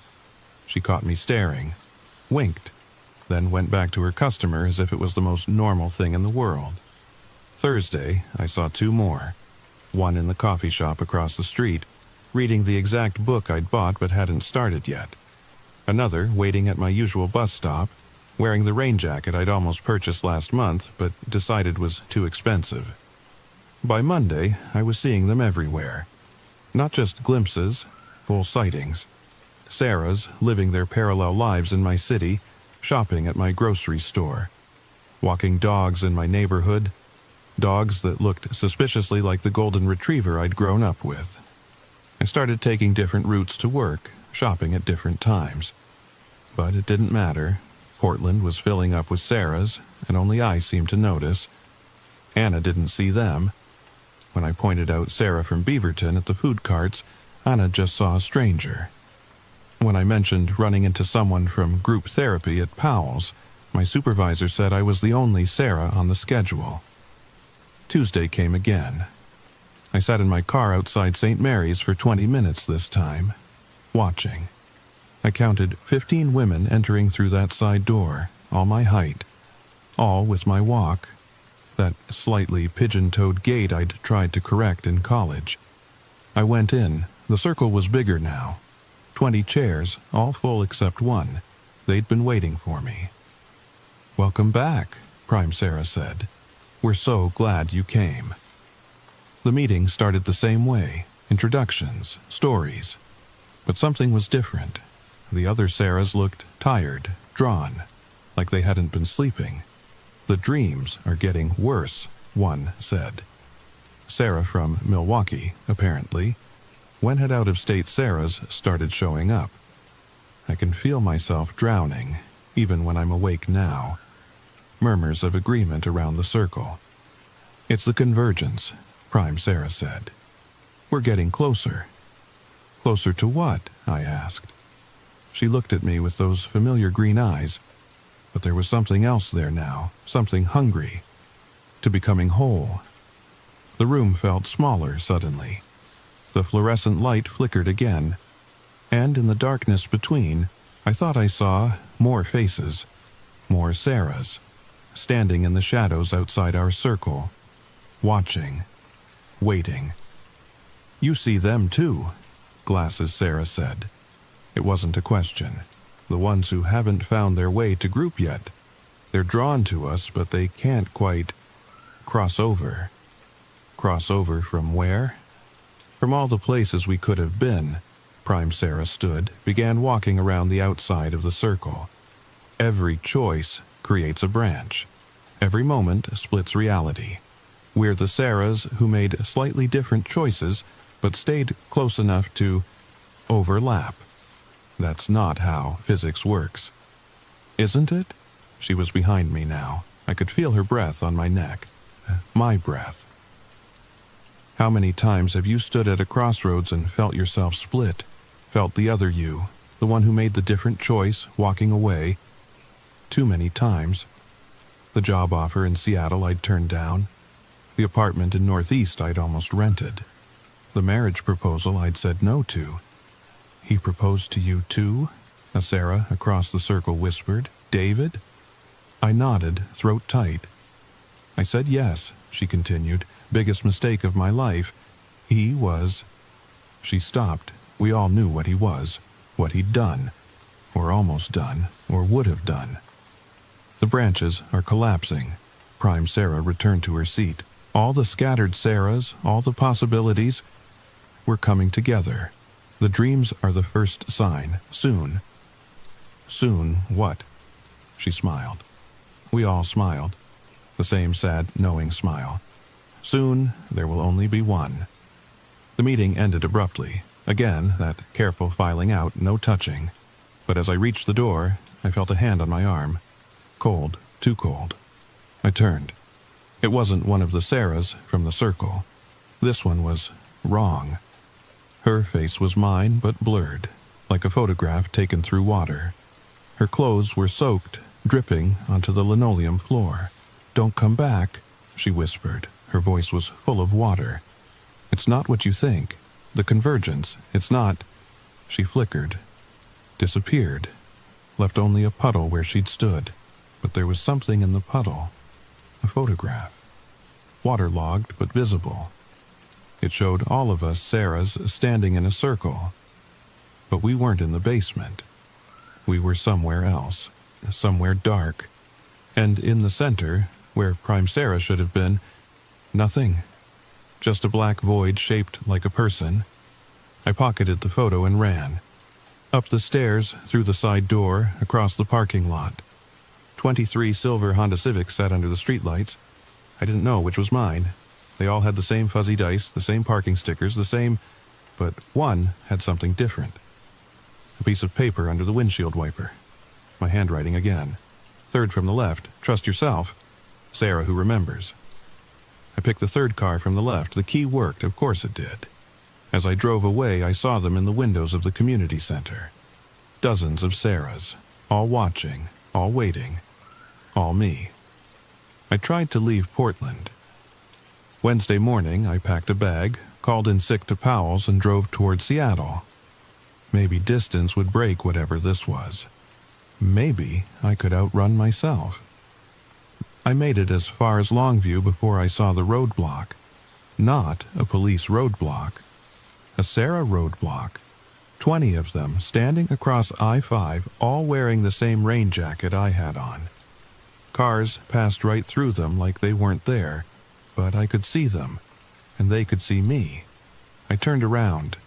The dreams weren't dreams anymore. I was drowning all the time now, even with my eyes open. Water in my lungs that no one else could see. That glass barrier pressing down, covered with faces. My face. All trying to break through from their side. But Thursday night something different happened.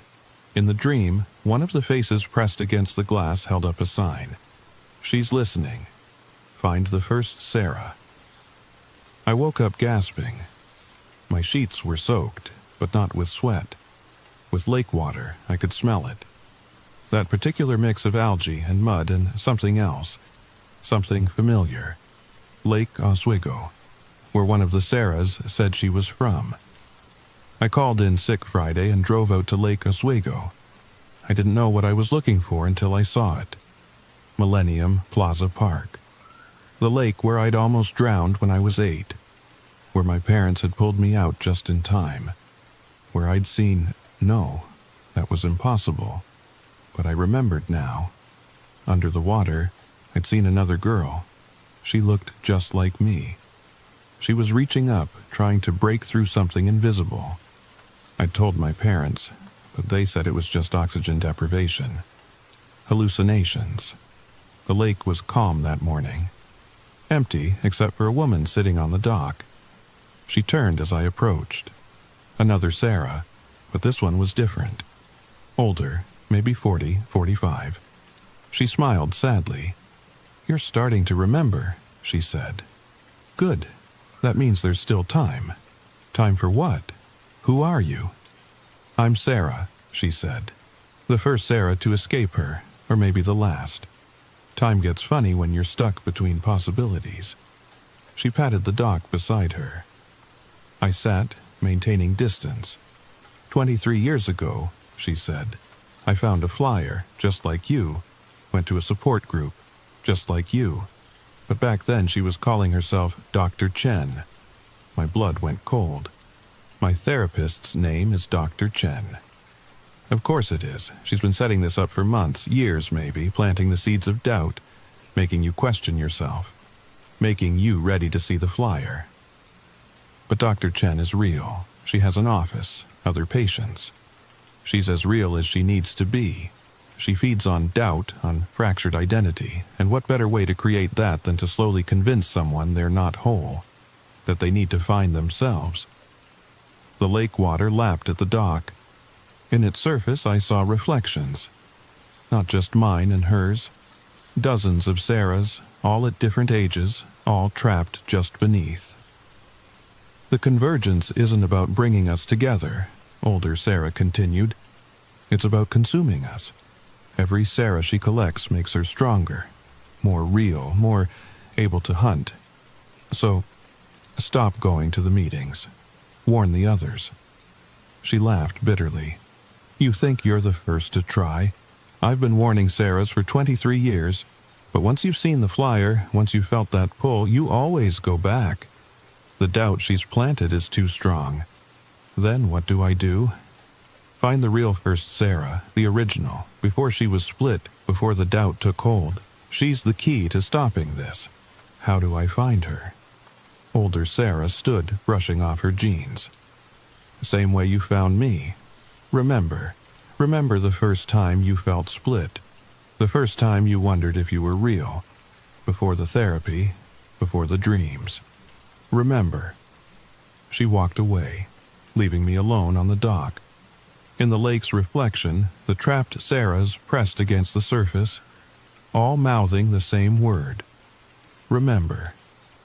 Tuesday came again. This time I didn't drive to St. Mary's. I walked. In the rain, without an umbrella. I was already drowning. What was a little more water? The side door was propped open, waiting. The basement hummed with voices. Not just from room B12, every room. All the voices mine. I pushed open the door to B12. The circle had expanded to fill the entire room. 50 Sarahs? 100? I couldn't count them all. Some were clear, present, solid. Others flickered like bad reception. A few were waterlogged, dripping, wrong. "She's here," they said in unison. The last one. Prime Sarah stood in the center of the circle. She looked less like me now, or more like me. It was hard to tell. Her edges kept shifting, absorbing the features of the Sarahs around her. "Do you understand now?" she asked. "We were never meant to be separate. All these branches, these possibilities, they're collapsing. Reality is correcting itself. By drowning us, by converging us, the dreams, the water. It's the space between possibilities. We're all swimming toward the same point, the same self. What happens to the others? To all of you?" She tilted her head. "Our head. That thinking gesture. We become what we were always meant to be. One Sarah, complete, whole. No more feeling split, no more sensing the lives we didn't live. Just one. And if I don't want that," the room went silent. 100 green eyes stared at me. "You don't have a choice," Prime Sarah said softly. "None of us do. It's already happening. Can't you feel it?" I could. The edges of my vision were blurring. I could see through my eyes and through the eyes of the Sarah next to me. Could feel my heart beating in 50 different chests. The drowning sensation wasn't water. It was us. All of us. Merging. "Fight it," a voice whispered. The waterlogged Sarah from last week. She stood just outside the circle, flickering in and out of existence. "The convergence isn't natural. She pointed at Prime Sarah. "She's not the original. She's the one who—" She disappeared mid-sentence, but I understood. Prime Sarah smiled. My smile, but wrong. The original is such a limiting concept. I'm the Sarah who figured it out, who found a way to gather all the scattered pieces, to become complete. You're killing them. Us. I'm saving us. No more loneliness. No more wondering what if. Just one perfect Sarah with all the experiences, all the memories, all the possibilities." The circle began to close. Sarahs standing, moving inward. Their faces blurred together, a kaleidoscope of myself. I backed toward the door, but it slammed shut. "It's time," Prime Sarah said. "Join us. Join yourself." The drowning hit me full force, not water, awareness. I could feel every choice I'd ever made and not made. Every path taken and abandoned. Every Sarah that had ever existed or could exist. The weight of infinite possibilities crushing down. I fell to my knees. Around me, Sarahs began to merge, 2 becoming 1, 4 becoming 2, 8 becoming 4. The room spun with the impossibility of it. "Stop fighting," Prime Sarah knelt beside me. Her hand on my shoulder was warm and cold and wet and dry all at once. "Let go. Become whole." I closed my eyes. Let the convergence take me. But, there was something else. In the darkness behind my eyelids, I saw her. Another Sarah. Standing apart from the convergence, watching. Waiting. She looked exactly like me. But her eyes were blue. I gasped, pulled back from the merging. Blue eyes. I'd always wanted blue eyes as a kid, used to imagine myself with them. But that wasn't a possibility, wasn't a choice. That was just imagination. "You're not collecting possibilities," I said, pushing away from Prime Sarah. "You're collecting something else." The merging stopped. The room held its breath. Prime Sarah's face flickered. For just a moment, I saw something else underneath. Not me. Never me. "Clever," she said, but it wasn't my voice anymore. "Too clever," The other Sarahs began to wake up, the merging, reversing. They looked around, confused, afraid, real. "What are you?" I asked the thing wearing my face. She smiled, not my smile, something older, hungrier. "I'm the space between," she said. "The doubt, the voice that says you're not real, not worthy, not enough. I feed on that uncertainty, and you Sarahs, so full of doubt, so easy to gather, so easy to consume." The room exploded into chaos. Sarah's running, screaming, fighting to get out. The thing that had been Prime Sarah laughed, its form shifting, revealing something vast and dark and empty. I ran, we all ran. Up the stairs, out the door, into the rain. Behind us, St. Mary's Community Center groaned and shuddered. Windows shattered. The building seemed to fold in on itself, collapsing into that impossible basement room. In the parking lot, we stopped. 40, 50, 60 Sarahs. All real, all separate, all free. "What do we do now? Glasses?" Sarah asked. I looked at her, at all of them. My faces, but not my lives. Each one a real person who'd been caught by that thing's web. "We live," I said, "separately, as ourselves. No more support group, no more convergence, just us." They nodded. One by one, they got into their silver Honda Civics and drove away. Back to their lives, their choices, their possibilities. I was the last to leave. As I reached my car, my actual car, with the coffee stain on the passenger seat and the crack in the windshield, I turned back.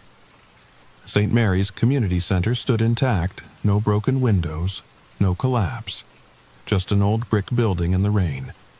But in the basement window I saw a shadow, waiting, hunting, looking for the next group of people who felt like they were drowning in their own lives. That was 6 months ago. I still work at Powell's, still live alone with Biscuit, still have the dreams sometimes. But now I know the difference between possibility and predator, between doubt and danger, and sometimes in the city I see another Sarah. We nod, we smile, we keep walking. We're not alone, but we're ourselves. And that thing in the basement? It's still there, still hunting. Still wearing faces that aren't quite right. So, if you see a flyer for a support group, for people who feel lost, split, uncertain, who feel like they're drowning in their own lives, keep walking. Some connections aren't meant to be made, some groups aren't meant to meet. And some faces, even if they look exactly like yours, aren't meant to smile back. But here's the thing that keeps me up at night, the thing I didn't tell the other Sarahs, the thing I can barely admit to myself. I kept the flyer. It's in my desk drawer, still blank to everyone but me, still whispering promises of understanding, of connection, of becoming whole. Because even knowing what I know, even after everything, sometimes I still feel like I'm drowning, and sometimes I wonder if that thing in the basement was wrong, or if it was the only one who truly understood, the only one who knew what it felt like to be scattered, the only one who offered to make us whole. Last week I saw Dr. Chen again. Not my Dr. Chen, the real one. She was confused when I showed up for an appointment I hadn't scheduled, concerned when I asked about identity issues and support groups. "Sarah," she said gently, "I've never recommended group therapy for you, and I certainly wouldn't send you to some basement meeting. Are you feeling all right?" I laughed, actually laughed, because what else could I do? She prescribed me something for anxiety. I didn't feel it. Pills can't fix what's broken when the break is in reality itself, but yesterday I found something, another notebook, hidden in my closet, behind boxes I'd never opened, filled with my handwriting. Page after page of the same sentence. The first Sarah is in the mirror, and at the very back, in handwriting that was mine but shaky, old. "Don't look too long." She looks back. I haven't looked in a mirror since. Can't bring myself to, because I know that when I do, I'll see her. The original, the one who started all this when she first doubted herself. When she first wondered if she was real. When she first split. The flyer is still in my drawer, still calling, and every Tuesday at 7 p.m. I sit in my car outside St. Mary's, watching the others go in, counting how many Sarahs enter, counting how many leave. The numbers never match, and in my dreams, I'm not drowning anymore. I'm floating, suspended between the surface and the bottom, between real and not, between one and many, waiting for the next Sarah to find the flyer, waiting for the cycle to begin again. Because that's the real horror, isn't it? Not that there are multiple versions of us, not that something hunts us through our doubt. It's that we do this to ourselves, over and over, Sarah after Sarah, group after group, all looking for connection, all finding consumption, all keeping the flyer, just in case. Sweet dreams. Oh, and one more thing. If you're listening to this at night, if you're alone, if you've ever felt like you're not quite yourself, check your desk drawer. You might be surprised what you find. Or who finds you. Story number 4. The smell hit me first. Not grain dust or diesel fumes from the trucks. Something else. Sweet. Wrong. Like meat left too long in August heat. I stood at the edge of Miller's cornfield, staring at that towering grain silo against the Nebraska sunset, and I knew. I finally knew why nobody in Hartsville talked about what happened to the Johansson twins. But I'm getting ahead of myself. See, if you're listening to this right now, lying in bed, maybe with your headphones on, you need to understand something. What I'm about to tell you isn't some made-up campfire tale. This happened.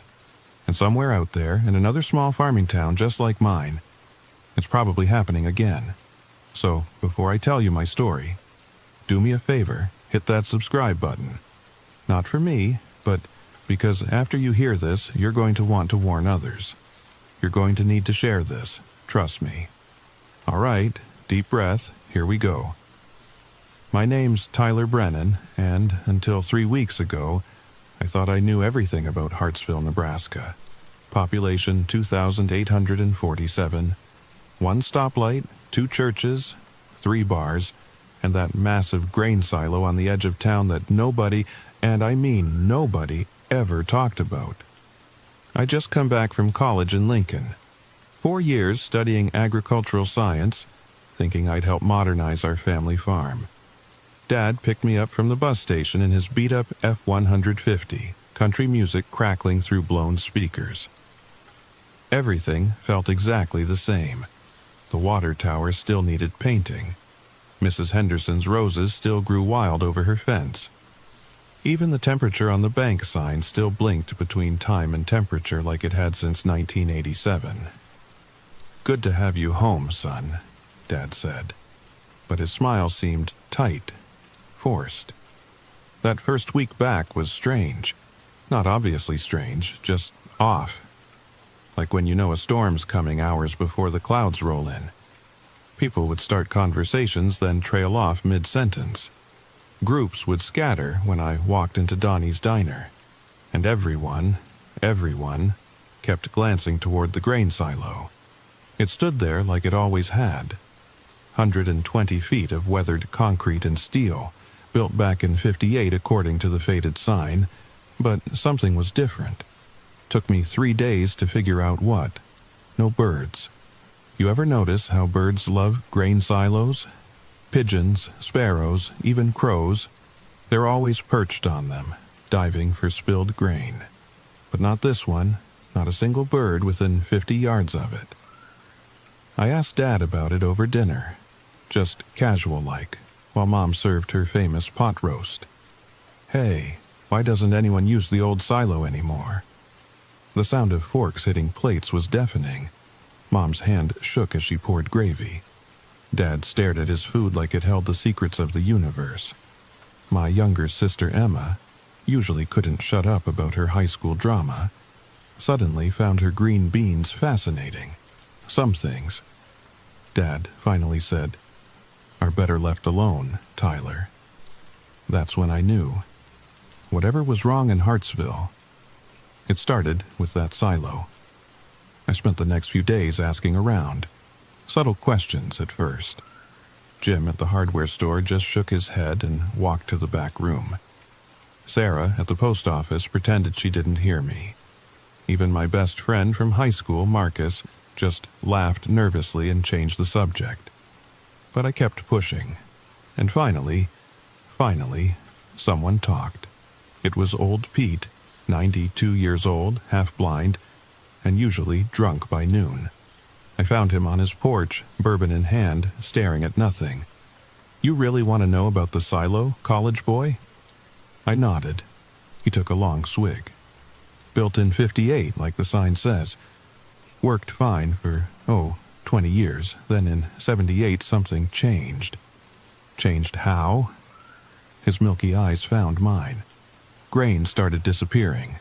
Not stolen, just gone.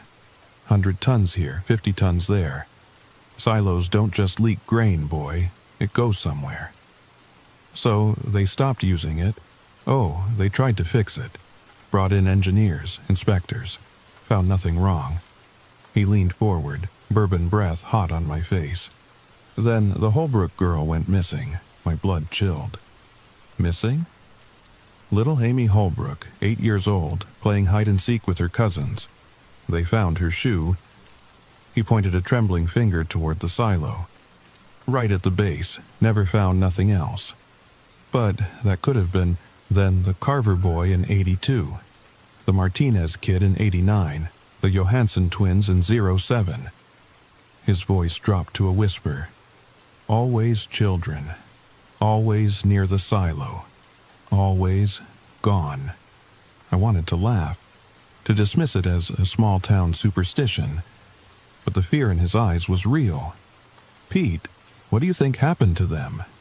He drained his glass. "You ever hear grain settle at night, boy? Make sounds.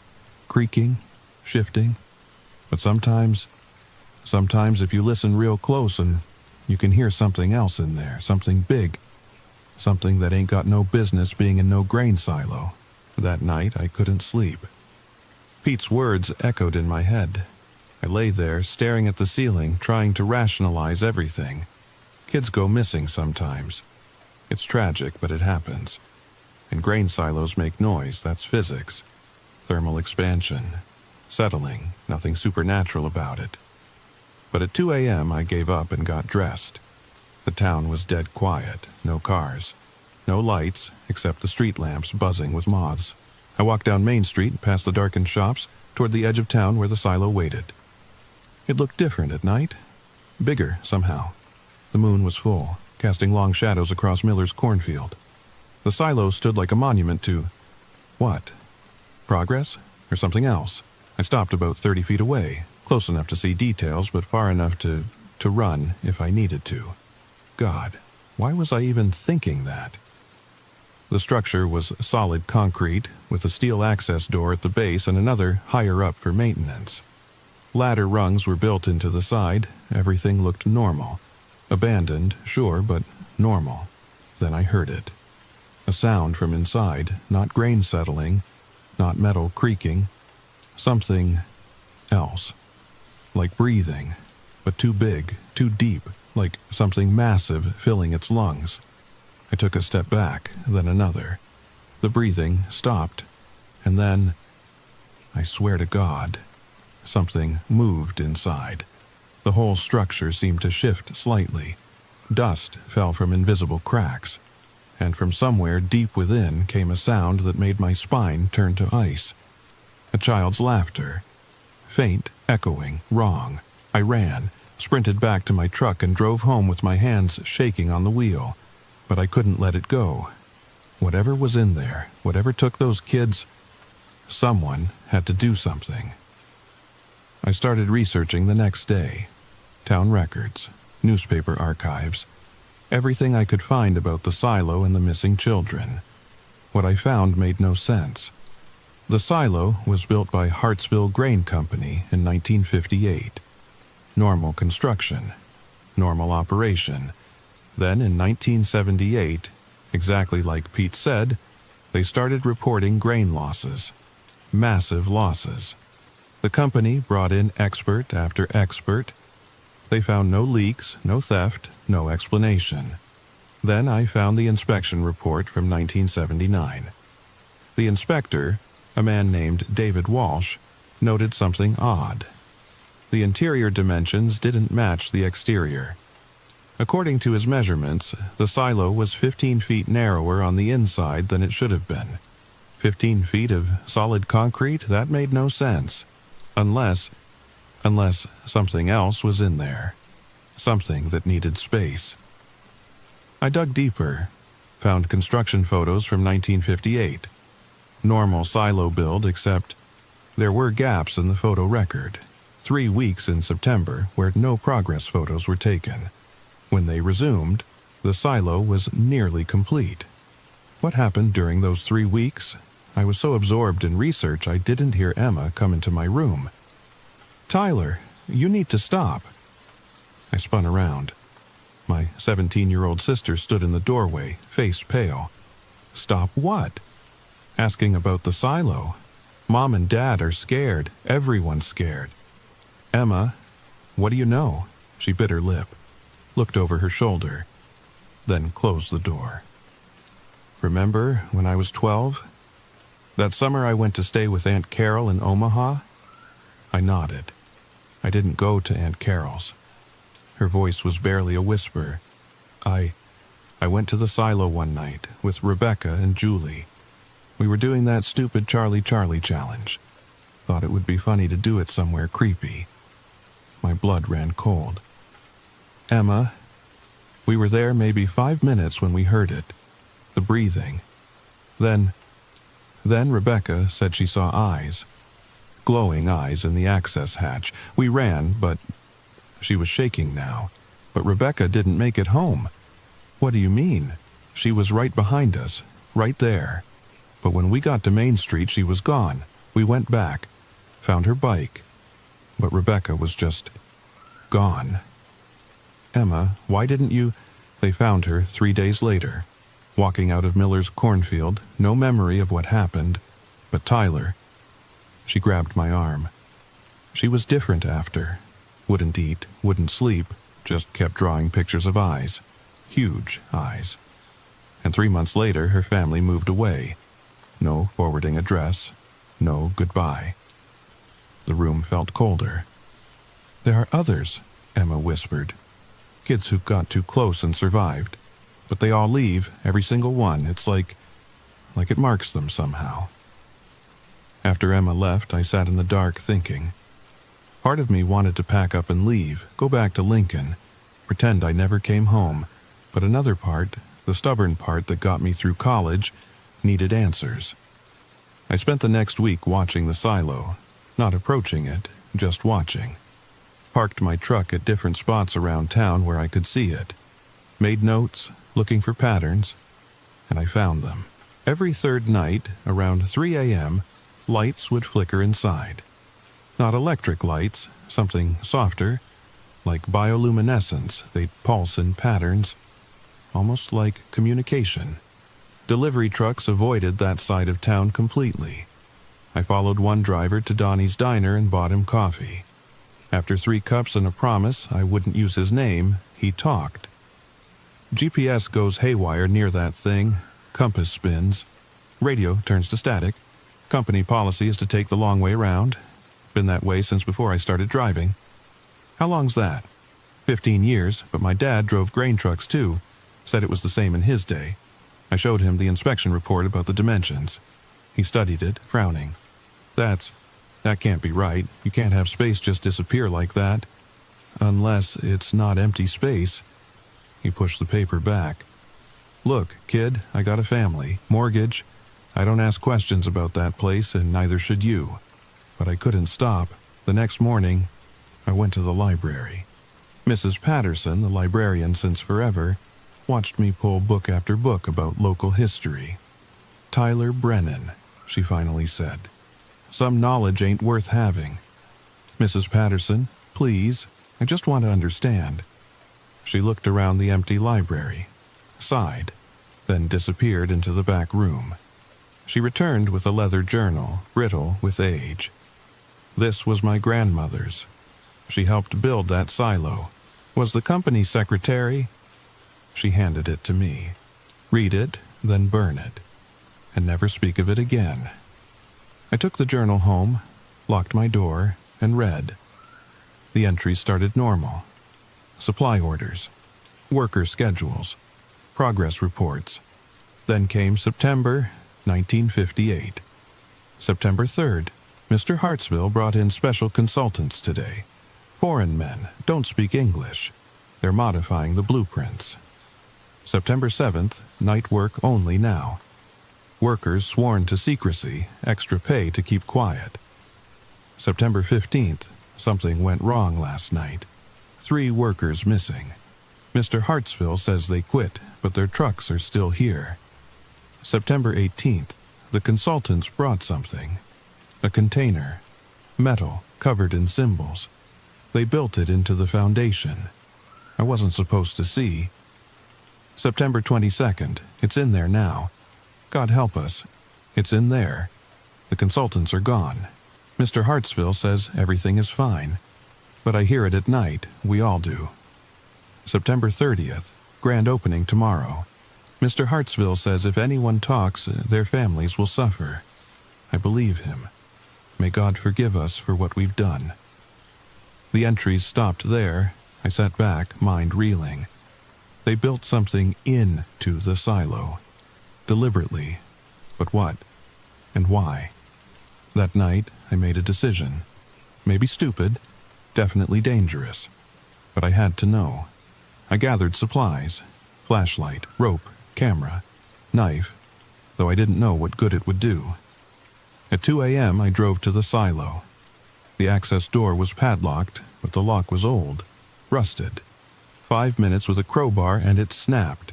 The door swung open on silent hinges. The smell hit me immediately. That same sweet rot stench from before, but stronger. I clicked on my flashlight and stepped inside. The beam cut through darkness, revealing nothing. Empty space.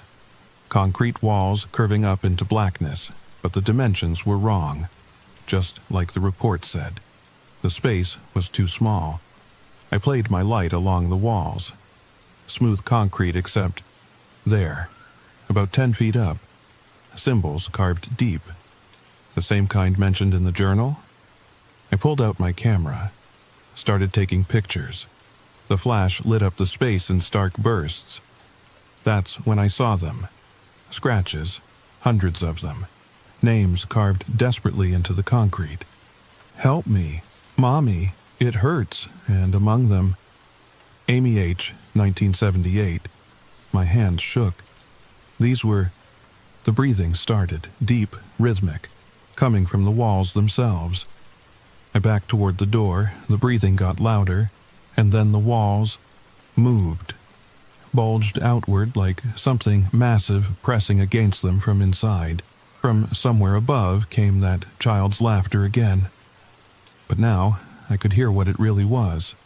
Not laughter, crying, dozens of children crying in unison. I ran for the door. It slammed shut. The padlock was broken. The door should have opened, but it didn't budge.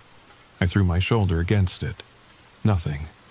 The breathing was deafening now. The walls pulsed with each inhale. And from the darkness above, something descended. Not quickly, slowly, deliberately, like it was savoring the moment. I pressed against the door, flashlight beam dancing wildly. The thing came into view and my mind simply refused. Couldn't process what I was seeing. Eyes, dozens of them, but not arranged on any face, just clustered, watching, and behind them something that might have been flesh but moved like liquid. A voice spoke, not from any mouth, from everywhere. From inside my own head, finally, another. The thing descended further and I saw, God, I saw too much. The eyes weren't eyes. They were faces, children's faces, absorbed into something that pulsed and writhed like living tissue. Amy Holbrook's face was there, twisted, screaming silently. The Johansson twins. others I didn't recognize. So hungry. The voice was many voices, child voices, speaking in horrible unison. So long since feeding. I pressed harder against the door, praying, begging. The metal was ice cold despite the summer heat. The thing reached what might have been an appendage toward me. It moved wrong. Joints in places that shouldn't have joints. As it got closer, I felt pulling, like something inside me was being drawn out. Join us, Tyler. How did it know my name? We know all who live here, waiting, watching from inside. The appendage touched the wall next to my head. Where it made contact, the concrete dissolved, not melted, dissolved, like it was being digested. That's when I understood. This thing, it didn't just live in the silo, it was the silo. The concrete, the steel, just a shell, a cocoon, and we'd been feeding it grain for 20 years before it got hungry for something else. The door suddenly gave way. I tumbled backward into the night, scrambling in the dirt. Behind me, that chorus of children's voices rose to a wail. Come back! Come back! I ran, drove home, packed everything I could fit in my truck. Mom cried. Dad just nodded like he understood. Emma hugged me and whispered, "Don't come back." But before I left, I had to do one thing. I drove to the newspaper office, broke in, used their computer to upload everything, the photos, the journal entries, all of it. Posted it everywhere I could think of, news sites, social media, forums, anywhere people might see. By morning, I was 3 states away, but I kept checking online, watching, waiting. The posts disappeared, every single one, wiped clean like they never existed. But not before some people saw. Downloaded, shared. The truth was out there now, spreading like wildfire in dark corners of the internet. Hartsville's population started dropping, families leaving in the night. By winter, the town was half empty. The state tried to investigate, but their equipment failed near the silo. Investigators got sick, had nightmares, left without answers. Last I heard, they're planning to demolish it. Bring in the Army Corps of Engineers. Tons of explosives, level the whole thing. They don't understand. It's not in the silo, it is the silo. And it's hungry. So why am I telling you this? Because Hartsville isn't unique. I've been researching, tracking patterns, grain silos built in the 1950s, modified construction, missing children, towns that don't talk about it. I've found 17 so far. 17 towns with 17 silos with 17 secrets. Maybe there's one near you. Maybe you've driven past it 100 times. That old silo on the edge of town that nobody uses anymore. The one birds avoid. The one that makes sounds at night. Don't go looking. Don't be like me. But if you know, if you suspect, leave. Just leave. Don't ask questions. Don't investigate. Just go. Because they're hungry, all of them. And they're waiting. Waiting for someone curious, someone brave, someone stupid, someone like I was. The scratches on my arm haven't healed. 3 parallel lines where that thing touched me through my jacket. They don't hurt. But sometimes, late at night, they move. Pulse with their own rhythm. And when they do, I dream. I dream of eyes in the darkness, of children crying, of concrete walls that breathe, and worst of all, I dream of going back. Because here's the thing they don't tell you about monsters. The real horror isn't that they exist. It's that once they touch you, part of you wants to return, needs to return. That's why all those families moved away. It's why I keep driving. 3 states, 5 states, 8 states. Doesn't matter. I can still feel it calling. So, please, if you're listening to this in bed right now, if you're thinking about that old structure in your town, that abandoned building, that place nobody talks about, don't just hit subscribe. Share this story, warn others. Because somewhere out there, in the heartland of America, in small towns with 1 stoplight and 2 churches, something big lives in the grain silos, and it's spreading, Sweet dreams. Oh, one more thing. If you're from Hartsville, if you recognize the names, the places, I'm sorry. I'm so sorry for what's coming, because last night, the scratches on my arm spelled out a message. Time to come home. And God help me. I think I'm going to listen. Wait, before you go, before you close this video thinking it's just another story, I need to tell you what happened yesterday. Why I'm really uploading this now. Why time is running out. I've been on the road for 3 weeks since leaving Hartsville, staying in motels, paying cash, different name each time. But yesterday, I woke up in my car parked outside a grain elevator in Kansas. Don't remember driving there. Don't remember stopping. My GPS history was wiped clean, the scratches on my arm. They'd grown. What started as 3 lines now sprawled up to my elbow, looking like a map. Roads and intersections spelled out in raised flesh, and at the center, a perfect circle, a silo. I recognized the intersection, County Road 47 and Highway 12, right outside Millfield, Iowa. I'd driven through Millfield once. Cute town, white picket fences, American flags on every porch, and a grain silo on the north end that looked exactly like Hartsville's. Same era, same construction, same dead zone where birds wouldn't fly. I tried to ignore it, threw out my phone, bought a new one, kept driving. But that night, I had the dream again. Except this time, I wasn't in Hartsville's silo. I was in all of them, 17 silos, 17 sets of eyes. But they weren't separate creatures. They were connected, like organs in some massive body stretched across the Midwest. And in the dream, I could feel them breathing together, synchronized, waiting. And I saw the children, not absorbed into the walls like in Hartsville. These were different. Walking around their towns, going to school, playing in parks, normal kids living normal lives. Except they all had the same scratches, hidden under sleeves and jackets, pulsing with that same wrong rhythm. And their eyes. When they looked at each other, there was recognition, understanding, like they were all part of something bigger. I woke up screaming. The motel manager was pounding on my door, threatening to call the cops. I grabbed my stuff and ran, but in the parking lot I saw her. A little girl, maybe 7 years old, standing by the ice machine at 4 a.m. She rolled up her sleeve, showing me 3 parallel scratches. "He says you're ready," she whispered. "He says it's time to come home. All of us. To all of them." She walked away, and I saw others, stepping out of rooms, out of cars, all ages, all with those same marks, moving in the same direction, north, toward Millfield. I should have run the other way, should have driven south until I hit Ocean, but the scratches burned, and my hands turned the wheel north without my permission. The convoy grew as we drove, cars joining from every side road, license plates from all over, Iowa, Nebraska, Kansas, Missouri. Dozens of us, then hundreds, all silent, all marked, all going home. We reached Millfield at sunrise.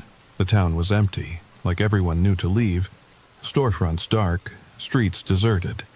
Only the silo stood waiting, but it looked different, bigger. The concrete seemed to pulse with anticipation. We parked in neat rows, got out in unison, walked toward it like sleepwalkers. I tried to resist, but my legs weren't mine anymore. The little girl from the motel took my hand. Her touch was ice cold. "Don't fight it," she said. "It's easier if you don't fight." The silo door was open. Not the ground level door. That was still padlocked. This was a new opening, organic, like the concrete had split apart to form a mouth. We lined up, single file. The first person walked in and vanished into the darkness. Then the next, and the next. No screams, no struggle, just acceptance. I was 20th in line, 19th, 18th.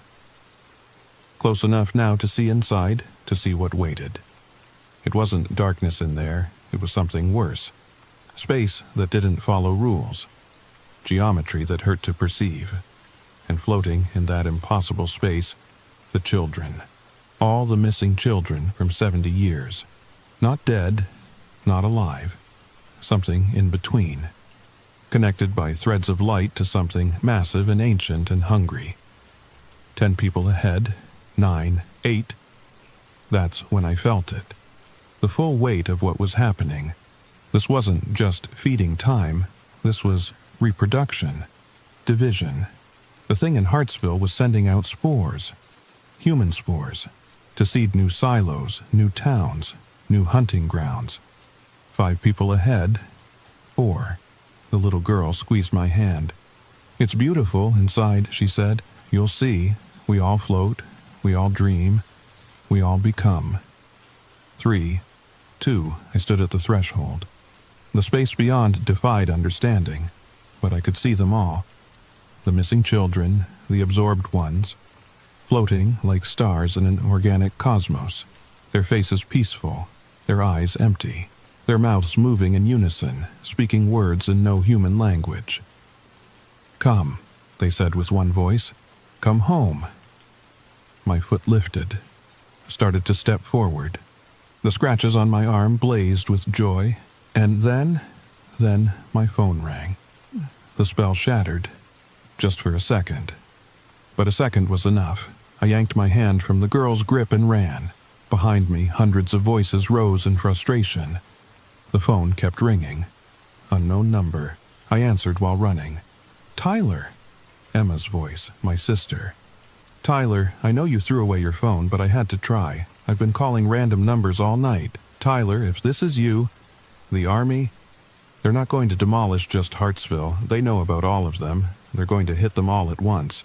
Operation Grain Dust, you have minutes, maybe less. Get away from..." The line went dead, but I heard them. Helicopters. Distant but approaching fast. I reached my car, gunned it. In the rearview mirror, I saw the others still walking into the silo, still calm, still willing. The little girl stood at the entrance watching me go. She waved goodbye. The first missile hit when I was 2 miles out. The explosion was wrong. Not fire and debris, something else. Like reality tearing, the silo didn't explode, it imploded, folded in on itself. And for just a moment, I saw what was really inside. God help us all. It wasn't 17 creatures in 17 silos. It was one creature. One impossible thing stretched across states. Using the silos like breathing tubes, like fingers pushed up through the earth. And we just cut off 17 fingers. The thing screamed, not with sound, with something deeper. The ground cracked, the sky flickered, every car alarm for 50 miles went off at once, and in that scream I heard pain, rage, and worst of all, promise. The scratches on my arm are words now, clear as day, burned into my skin. "You cannot kill what does not live. You cannot stop what has already spread. We are in the grain. We are in the soil. We are in you." So that's why I'm uploading this now, right now, before they find me, before the scratches spread further, before I become like the others. Because the Army thinks they won. 17 silos destroyed. Threat eliminated. But they're wrong. Those weren't the only ones. I found more, built in the 60s, the 70s, the 80s, different designs, different disguises, water towers, radio antennas, even church steeples in the right towns, all of them connected, all of them breathing, all of them waiting. And the children, the marked ones, who walked into Millfield. Some escaped the explosion. They're out there now, walking, driving, flying, spreading to new towns, new structures, new hunting grounds. The scratches have reached my shoulder now. By tomorrow they'll reach my neck, then my face. Then I'll stop running, stop fighting, and I'll find the nearest structure that fits the pattern. And I'll walk inside, and I'll become another voice in the chorus. Unless you stop me. Stop us. Stop it. Look for the signs. Structures that birds avoid. Places where electronics fail. Towns with too many missing children and not enough questions. Document everything, share everything. Make so much noise they can't silence you all, because it's not over, it's just beginning. And somewhere out there, maybe in your town, maybe in mine, something big is waiting to be born. The scratches are moving again, forming new words. I have to go, have to drive, have to... No, I won't look. Won't read what they're spelling now. Won't. Upload complete. Come home now. If you're still listening, still watching, remember this. Remember all of it. Share it, save it, before they delete this too. And if you see me, if you see any of us, the ones with scratches, the ones who walk toward empty places, don't follow, don't help, just run. Run, and never stop running. Because we're not ourselves anymore. We're something else, something hungry,